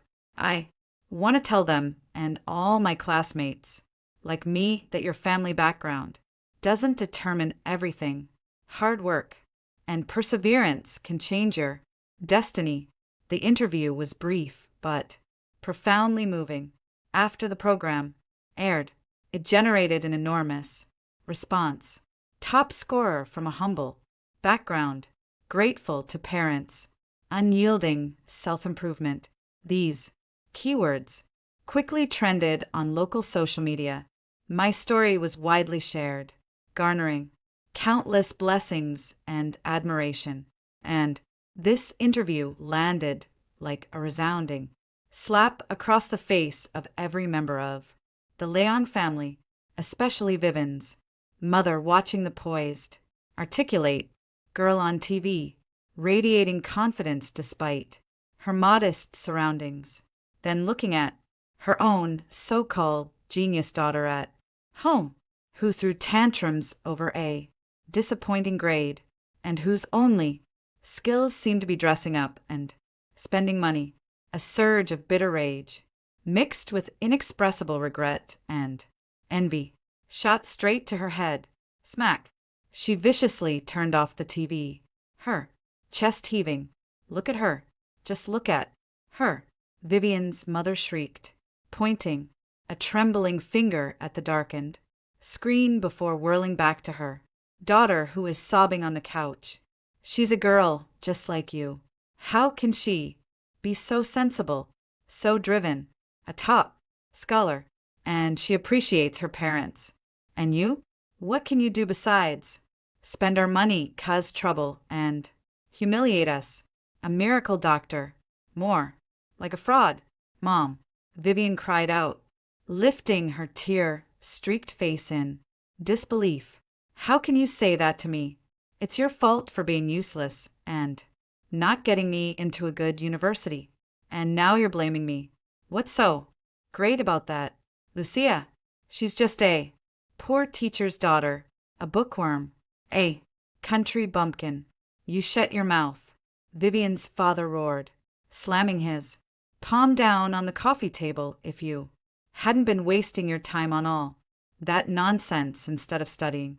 Your grades wouldn't be this terrible, and you even got mixed up in that vermilion. Sithgangdan, you've completely disgraced us. The three of them descended into a furious shouting match. Caspian sat in the armchair beside him, coldly observing the spectacle, his face expressionless, only deep within his eyes a heavy sense of disappointment and weariness turned.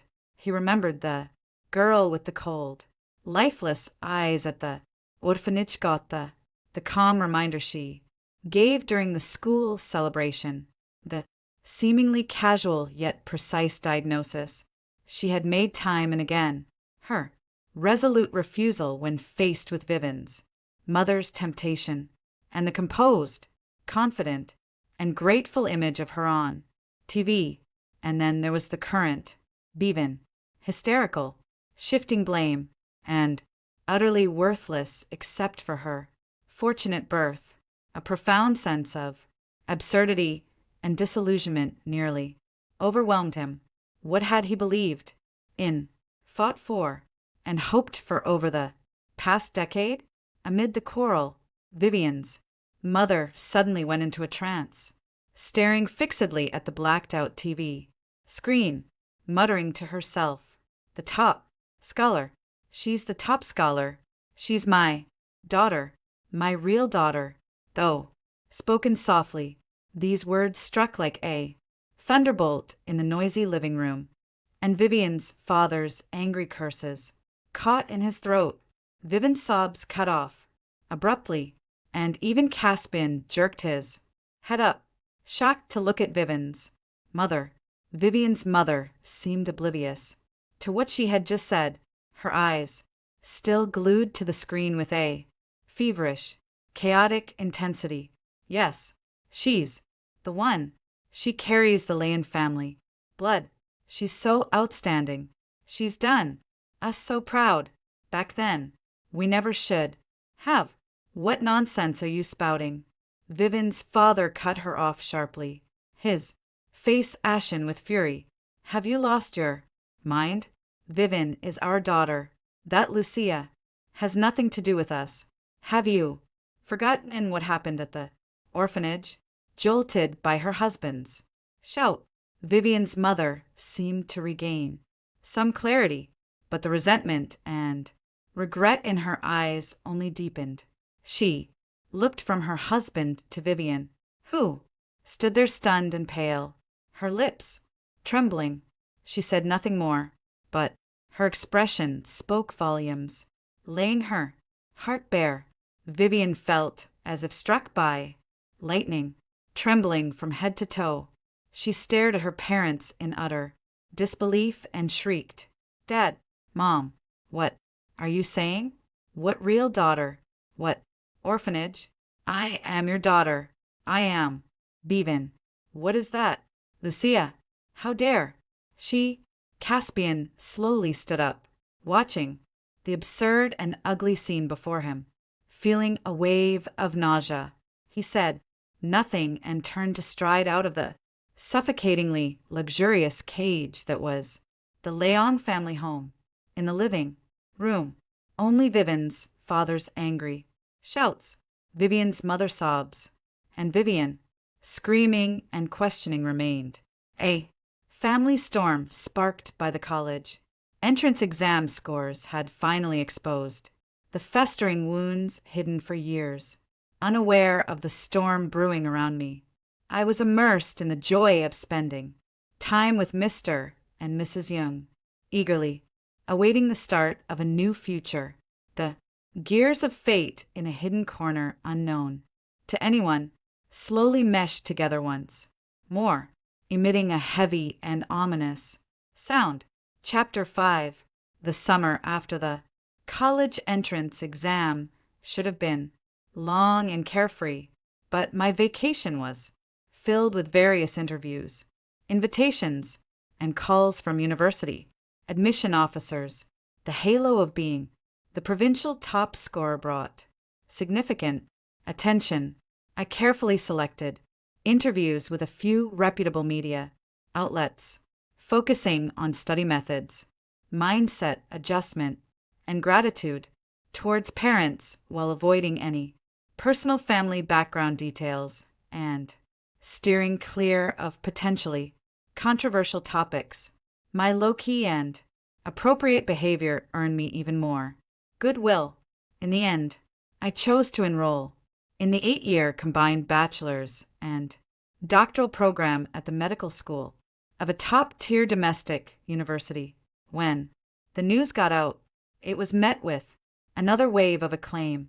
Headlines like, "Top scorer from humble background vows to study medicine and a compassionate heart and skill promise a bright future," began appearing in the newspapers. Mr. and Mrs. Zhang were overjoyed. Mrs. Zhang prepared a lavish feast and invited both sets of grandparents over. Their small home was filled with laughter and joy. Although I was only their adopted daughter, they treated me even better than their own. This honor was the best reward for their lifelong dedication to teaching, nurturing others, and being kind, despite living in poverty. The Lane family, on the other hand, was completely mired in chaos and decline. Vivian's scores, after much manipulation, barely reached the admission threshold for a niche program at a top university, completely unrelated to medicine. The Lyon family publicly claimed it was respecting the child's interests and promoting diverse development, but those in the know understood what was really going on. Her genius, Dr. Persona, is already on shaky ground under the magnifying glass of the college entrance exam results, with only the most diehard fans blindly defending her. What's worse is the atmosphere at home. Ever since Vivian's mother's slip of the tent exposed the truth about her being the biological daughter, the peace at home has been completely shattered. Vivian has become extremely sensitive, irritable, and suspicious. She frantically pressed for answers about her origins.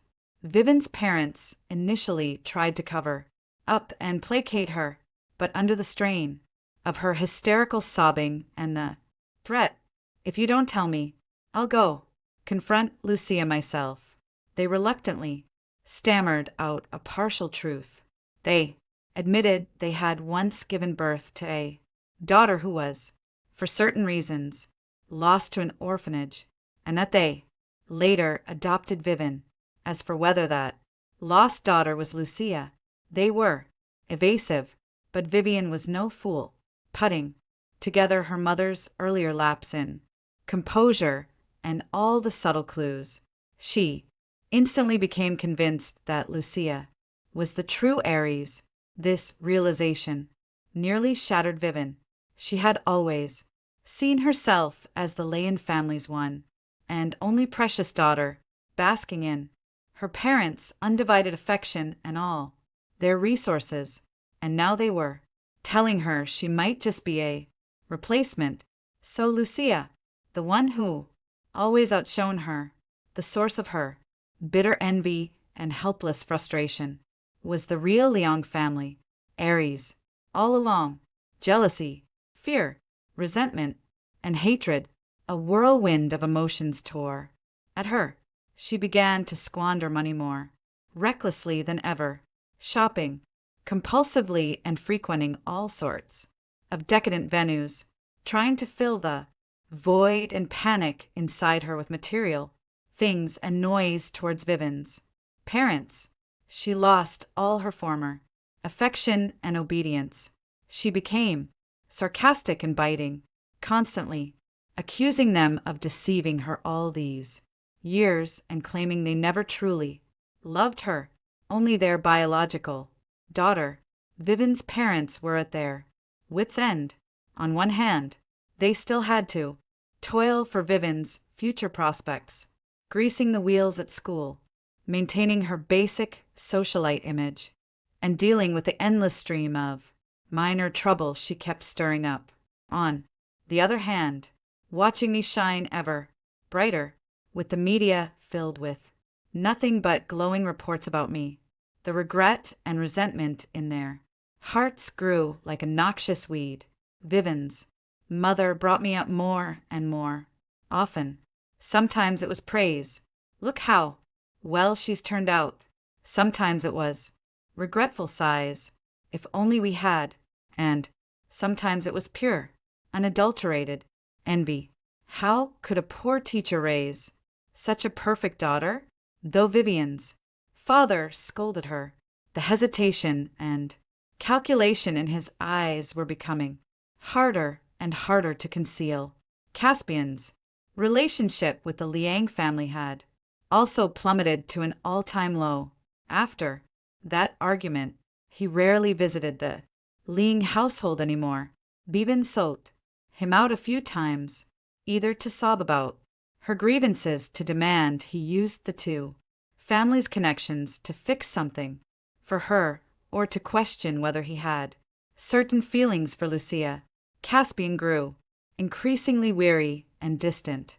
He devoted more and more of his time to investigation and observation.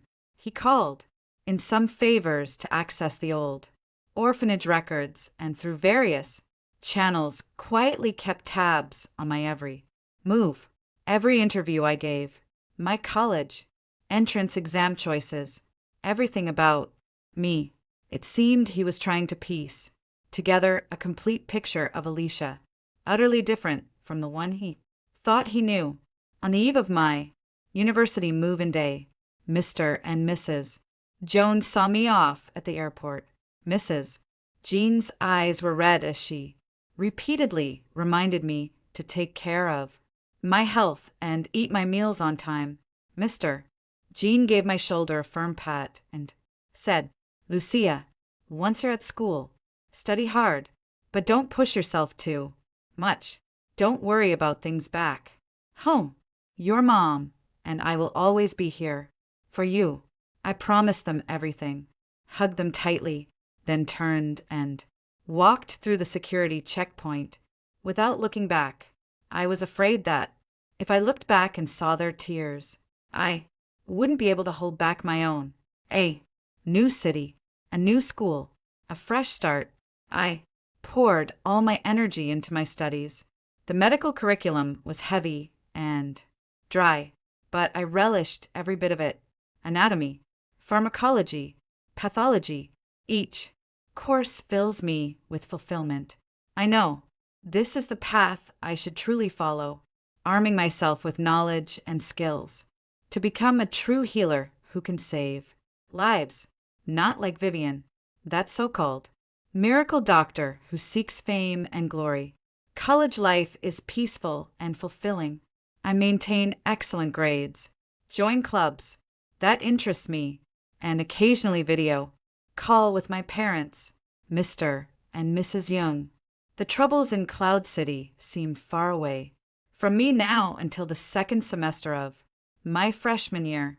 An explosive piece of news suddenly swept across the internet, pulling me back into the vortex I didn't want to face. Chapter 6. The news was about Vivian, but this time it wasn't the usual entertainment gossip, but a bloody headline in the society section. Shocking headline: Miracle teen doctor kills patient Heiress Vivian Liang, implicated in major medical malpractice scandal. Reports allege that Vivian, while in her university city, privately treated a retired senior official suffering from a severe heart condition. This official was an old comrade in arms of Caspian's grandmother, plagued by chronic illness and having lost faith in modern medicine. He had somehow heard rumors of Vivian being a prodigy doctor from a long line of medical experts. Through his connection with Caspian's grandmother, he eventually sought out Vivian, imploring her to treat him with her family's secret remedies. Vivian initially refused. She knew her own limitations, but Caspian's grandmother personally intervened, emphasizing that Vivian was raised under her watchful eye, and her medical skills are a true legacy of the Lane family. There's no harm in trying. Additionally, Vivian's parents, for reasons unknown, perhaps hoping to reverse their decline, perhaps swayed by Caspian's grandmother, or perhaps clinging to the last short of hope for Vivian's once tarnished divine healer image, even encouraged Vivian to give it a try and gain experience. Caspian firmly opposed the idea, even getting into a heated argument with his family, bluntly stating that Vivian had no understanding of medicine and that this was a joke with people's lives. However, Caspian's grandmother remained stubborn, believing that Caspian was looking down on Vivian. Vivian's parents chimed in, accusing Caspian of making a mountain out of a molehill and not trusting Vivian. Caspian stormed out in anger, powerless to stop it. In the end, under pressure or perhaps encouragement from multiple parties, Vivian reluctantly took on the task. She dug out a few so-called ancient medical texts of unknown origin, their pages yellowed with age, and rigidly applied their principles to concoct a complex and potent prescription containing several toxic ingredients. The veteran cadre and his family, clutching at the straw of hope, followed the dosage instructions meticulously. As a result, on the third day of taking the medicine, the veteran cadre suffered sudden acute heart failure, rushed to the hospital. He could not be revived and passed away that same night. The death report issued by the hospital clearly indicates that the patient's cause of death is directly related to cardiac toxicity and multi-organ failure caused by taking unidentified traditional Chinese medicine. The family, who had been in the realm of hope, instantly fell into despair. Filled with grief and anger, they immediately reported the matter to the police and sued Vivian in court. Meanwhile, they contacted the media to fully expose the incident. Genius, doctor, family secret recipe, caused the death of a retired senior official. Each of these phrases is enough to ignite public opinion. The news spread like wildfire. The Cinnabar incident, previously suppressed by the Leon family's money, was dredged up again. Along with it, every bit of Vivian's shady history from years of high-profile medical practice and free clinics was exposed for all to see. The media and netizens were in an uproar. A miracle doctor, more like a fraud, a murderer. I always said she was a con artist. She's nothing but hype. I heard she doesn't know the first thing about medicine, just spouts a few fancy terms to fool people. So, the Leon family is rich. Does that make them special? Does money give them the right to treat human life as worthless? The victim is a retired senior official. They must be punished severely. Vivian's social media accounts were instantly flooded with a torrent of abuse. Her former admirers either fell silent or turned against her. The stock price of the Leon Group plummeted immediately, and partners have successfully proposed to terminate or suspend cooperation. Vivian's parents were frantic, using all their connections to suppress the public opinion and settle with the victims' families. However, this time it involved human lives and the other party's special identity, making it not so easy to settle. They also tried to absolve Vivian of blame, shifting responsibility to errors in the ancient formula, the patient's severe underlying condition, misunderstanding by the family, whose self-administered and increased dosage, and so on. But the evidence was overwhelming, and public opinion was overwhelming, making their excuses pale and futile. The most ironic and fatal blow came from Caspian's grandmother, the stubborn old lady, upon learning that her old comrade in arms had been killed by the miracle doctor she had so highly recommended, was shocked, angry, and ashamed, leading to a sudden illness. Due to extreme distress on her sick bed, she wept bitterly, confessing to Caspian and the Chu family that she was senile, trusted the wrong person, and caused the death of her old friend, and she firmly demanded that the Chu family cut ties with the Liang family and called for Vivian to be severely punished to give the deceased justice. The Chu family was already dissatisfied with the Liang family due to Caspian's opposition, and this incident only hastened their decision to sever ties. Caspian's father publicly issued a statement expressing deep condolences and apologies to the victim's family, stating that the Chu family had no prior knowledge of the matter and supported a fair legal judgment. Meanwhile, behind the scenes, the Chu family began rapidly withdrawing from various collaborations with the Liang family. When the wall falls, everyone pushes the various factions that had previously been friendly with the Liang family and had been fawning over Vivian now distance themselves with some even taking the opportunity to expose more of the dirty deeds the Liang family had done over the years to package Vivian. Vivian was taken in by the police for investigation, although she was temporarily released on bail due to her inability to fully understand criminal responsibility and the Liang family's strenuous efforts. She was already disgraced and universally condemned. She stayed home, too afraid to face anyone, her mental state on the verge of collapse.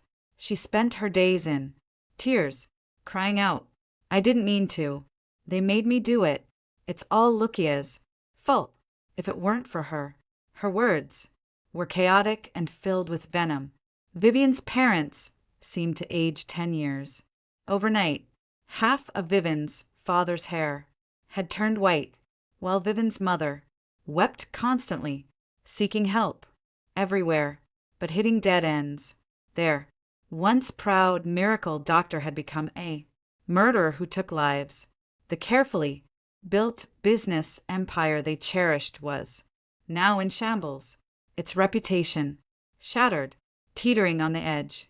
The daughter they once discarded like a piece of trash and considered a curse is now in another city, walking confidently and resolutely on her bright path as the top scorer in the provincial science exam and an outstanding freshman at a top medical school. The stark contrast, like the sharpest of ironies, torments their hearts day after day, just as the Liang family was in disarray and Vivian was being hunted down by everyone. I received an unfamiliar call. The call display showed a number from Yuning. I hesitated for a moment, then answered. "Hello, is this Lucia?" Came a man's voice from the other end of the line. It sounded middle-aged, a bit dry, and carried a deliberately subdued tone. I recognized it immediately. It was Vivian's father speaking. "May I ask, who's calling?" "I've Richard." He paused as if struggling to speak. Vivian's father. Chapter 7. "Mr. Ling, is there something I can help you with?" My voice was calm. Vitrang no emotion. There was a silence on the other end of the line for a few seconds, followed by an almost inaudible sigh. Then a lower voice, tinged with a pleading note, came through. "Lucia, I know this call is out of the blue, but could we meet? There are some things I'd like to discuss with you in person. I'm sorry, Mr. Ling, but I don't think there's anything we need to discuss face to face." I refused him outright. "Wait, don't hang up." Vivian's father's voice grew urgent, even tinged with panic. "It's about your origins, Lucia, aren't you even curious about who your birth parents are? My heart sank a little, but my tone remained cold. No, I'm not. My parents are Mr. and Mrs. Jong, teachers adding, no, one high school. If there's nothing else, I'm hanging up. You are my daughter. Vivian's father's voice rose sharply, then was forcibly suppressed, trembling as he spoke. Lucia, you are my daughter, my flesh and blood. Back then, there was an accident. We had no choice. Your mother, your real mother, she regrets it every single day. She's missed you so much her hair has turned. Wait, we know we were wrong. Lucia, give your mom and dad a chance. Let us make it up to you. Please make it up to me a chance. I almost let out a cold, derisive laugh. In my past life, I gave you countless chances only to be met with increasing disdain and ultimately being thrown out to take the blame. In this life, you unhesitatingly abandoned me. And now that Vivian has caused a huge disaster, ruined her reputation, and the Leon family is in turmoil, you suddenly remember me, your biological daughter, Mr. Leon. I spoke slowly, each word as cold as ice. I think you've got it wrong. First, I have no interest in your family's affairs. Second, my parents are alive and well, and my family is harmonious. We don't need outsiders to compensate.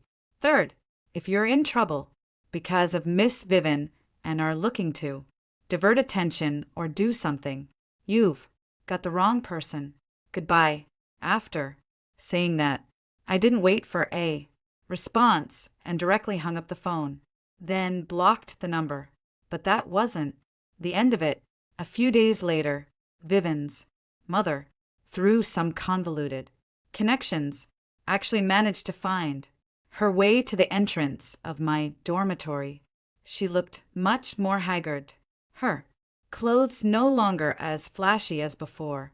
The wrinkles at the corners of her eyes were deep, and the moment she saw me come out, her eyes welled up with tears. She rushed forward, trying to grab my hand. Lucia, my daughter, I've finally found you. I took a step back, avoiding her hand, and coldly looked at her. Her hand frozen midair, tears streaming down her face. Lucia, Mom knows she was wrong. Back then, Mom was blinded by greed. Mom is sorry. Come home with Mom. Okay, everything in the Leon family will be yours in the future. Mom and Dad will treat you even better, making up for everything we owe you. Madam Lean, I interrupted her tearful performance. Please watch your words. This is a school. Please don't make a scene or claim family ties casually. I will reiterate once more. My parents are Mr. Zhang Jianhua and Mrs. Martha. I have no connection to your Liang family. Please leave or I will call security. Vivian's mother's face turned pale instantly. She looked at my cold and distant expression as if seeing the daughter she had abandoned for the first time. There was no excitement, grievance, or longing that she had expected in that gaze, only an unfathomable coldness and disgust. How could you be so heartless? Vivian's mother staggered back, covering her face and crying, I'm your own mother. Where were you when I needed my mother the most? I asked softly, not as an accusation, but as a simple statement. Wasn't it you who turned and walked away at the orphanage gate? For the past 18 years, it's been Mom Zhang who showed me love, paid for my education, and taught me how to live. And now you come here, telling me you're my birth mother. I shook my head, refusing to look at her any longer. I turned to the somewhat flustered dorm supervisor beside me and said, Auntie, I don't know. This woman. She must have mistaken me for someone else. Could you please ask her to leave? The dorm supervisor nodded and politely yet firmly asked Vivian's mother to leave. Vivian's mother left, utterly devastated, her retreating figure a picture of haste and despair. I thought this whole farce would finally be over. Little did I know when the Lion family saw their emotional appeals weren't working. They resorted to an even more despicable tactic. A week later, local media in Yuning suddenly began running sensational stories about the so-called heartwarming tale of a hospital baby swap 18 years ago, leaving the true heirs of the Leon group to grow up in obscurity. In their narrative, Vivian's parents were portrayed as the devoted mother and father who searched for their daughter for years, tormented by guilt day and night, while I was cast as the fortunate girl, resilient, top of her class, finally found by her birth parents. The report also specifically emphasized how I, through my own efforts, became the top scorer in the college entrance exam and entered a top university, implying excellent genes and family tradition, and went to great lengths to portray how the Leon family is now overjoyed and eager for a reunion. The report completely omitted the abandonment at the orphanage gate, concealed their full support for Vivian over the years and their neglect and even suppression of me, the real Aries, and made no mention of Vivian's involvement in a fatal incident and the Lion family's current predicament. It was purely intended to use my good reputation to whitewash the Lion family's precarious image and see if they could acknowledge me back, gaining a good daughter while diverting public attention from Vivian's situation. The report sparked quite a bit of discussion, though few believed it due to the Leon family's now bankrupt credibility, especially some uninformed netizens drawn in by the dramatic elements of switched at birth, finding family, and top scorer expressed. This is too dramatic. If true, the girl is so pitiful/lucky. My phone is blowing up, again with many reporters wanting to interview me about this matter. Mr. and Mrs. Young also called anxiously, their voices filled with worry and anger. Lucia, don't pay attention to them. These people are shameless. Mrs. Jonas' voice trembled with anger. Lucia, your father has faith in you to handle this. Just tell us what you need. From home anytime, Mr. Jean said in a low, steady voice. After reassuring them, I went directly to my verified social media account and posted a brief statement. I, Lucia, was legally adopted and raised from a young age by Mr. Jan Hua and Mrs. Martha Yuning. They are my only parents and have given me their complete love and upbringing. My life is happy. My studies are progressing well, and I have no connection whatsoever to the so-called Lion Group or its associates. Furthermore, I have never heard of any claims regarding a switched at birth scenario or a search for biological relatives. I urge certain media outlets and individuals to cease their false reporting and malicious harassment, or I will reserve the right to pursue legal action. I am grateful for everyone's concern, but I ask for peace and quiet to focus on my studies. Please do not disturb. The statement was clear and decisive, with a firm stance, and no ambiguity or room for misinterpretation after its release. It was quickly shared and public opinion immediately shifted. The voices supporting me overwhelmingly dominated, with many condemning the Leon family for being shameless, trying to drag others down when things go wrong. And where were they earlier? The Leon Families' move not only failed to gain any advantage, but also backfired, earning them even harsher criticism. Vivian's parents probably didn't expect me to be so firm and resolute, not even willing to put on a facade, and directly tore off the mask, just as the drama at the Leyen family ended in a dismal manner. Someone else I didn't expect found me. It was Caspian. He flew directly to the city I was in and waited for me at a cafe near our school. I didn't want to see him, but on second thought, some things perhaps need a clean break. The cafe was quiet. Caspian looked a bit thinner. The boyishness around his eyes had faded, replaced by a heavier, more somber air. He watched me walk in, his expression complicated. "Have a seat." He pulled out the chair for me. I sat down, ordered a glass of water, and got straight to the point. "Caspian, just tell me what this is about." Caspian's grip tightened on his coffee cup. He gave a wry smile. "You're still so direct." He paused as if searching for the right words about the Leon family. "You already know. It's all over the internet. It would be hard not to know. I want to apologize for my grandmother's stubbornness back then and for everything the Leon family did." He lowered his head, his voice strained. "Though I know this apology is inadequate. No need." I shook my head. "That's between the two of you. It has nothing to do with me. You don't need to apologize to me on anyone's behalf."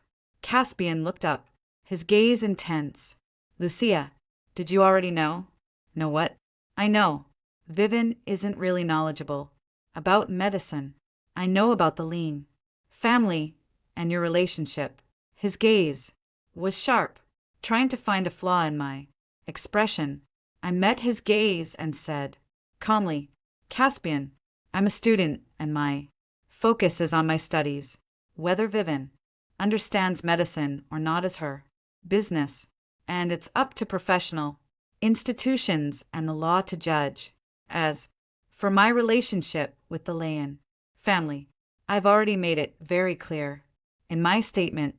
If you've come here today just to verify these baseless rumors, I don't think there's anything more to discuss." As I spoke, I began to rise. "Wait." Caspian raised a hand in a half-hearted gesture to stop me, his voice dropping to a low, weary murmur. "I'm not here to confirm anything. I can't understand it. How did it come to this?" He sounded utterly exhausted and lost. He seemed to be asking me, or perhaps himself. "I grew up with Vivian. Everyone always said she was brilliant, a genius, the pride of the Leon family. I believed it, too. Always tried to protect her, to go along with her, even when I started to feel something was off. I'd tell myself she was still young, she needed time, and what was the result?" He gave a bitter, twisted smile that was worse than a grimace. "The result was people died, families were destroyed, and I, like a fool, was blinded by that whole childhood friend and genius halo. Nonsense. I even resented you because of her.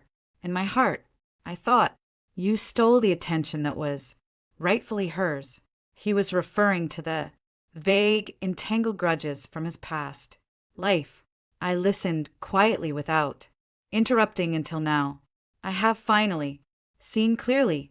Caspian's gaze fell on my face, filled with pain, regret, and a subtle emotion that he might not even be aware of himself, who is truly enlightened and truly strong. From the very beginning, you lived with clarity. You knew what you wanted, what to reject, and what to hold on to. No matter the temptation or the slander, you remained sober, always without losing yourself. And I, along with the Leyen family, we were like a group of clowns acting out a ridiculous play with self satisfaction,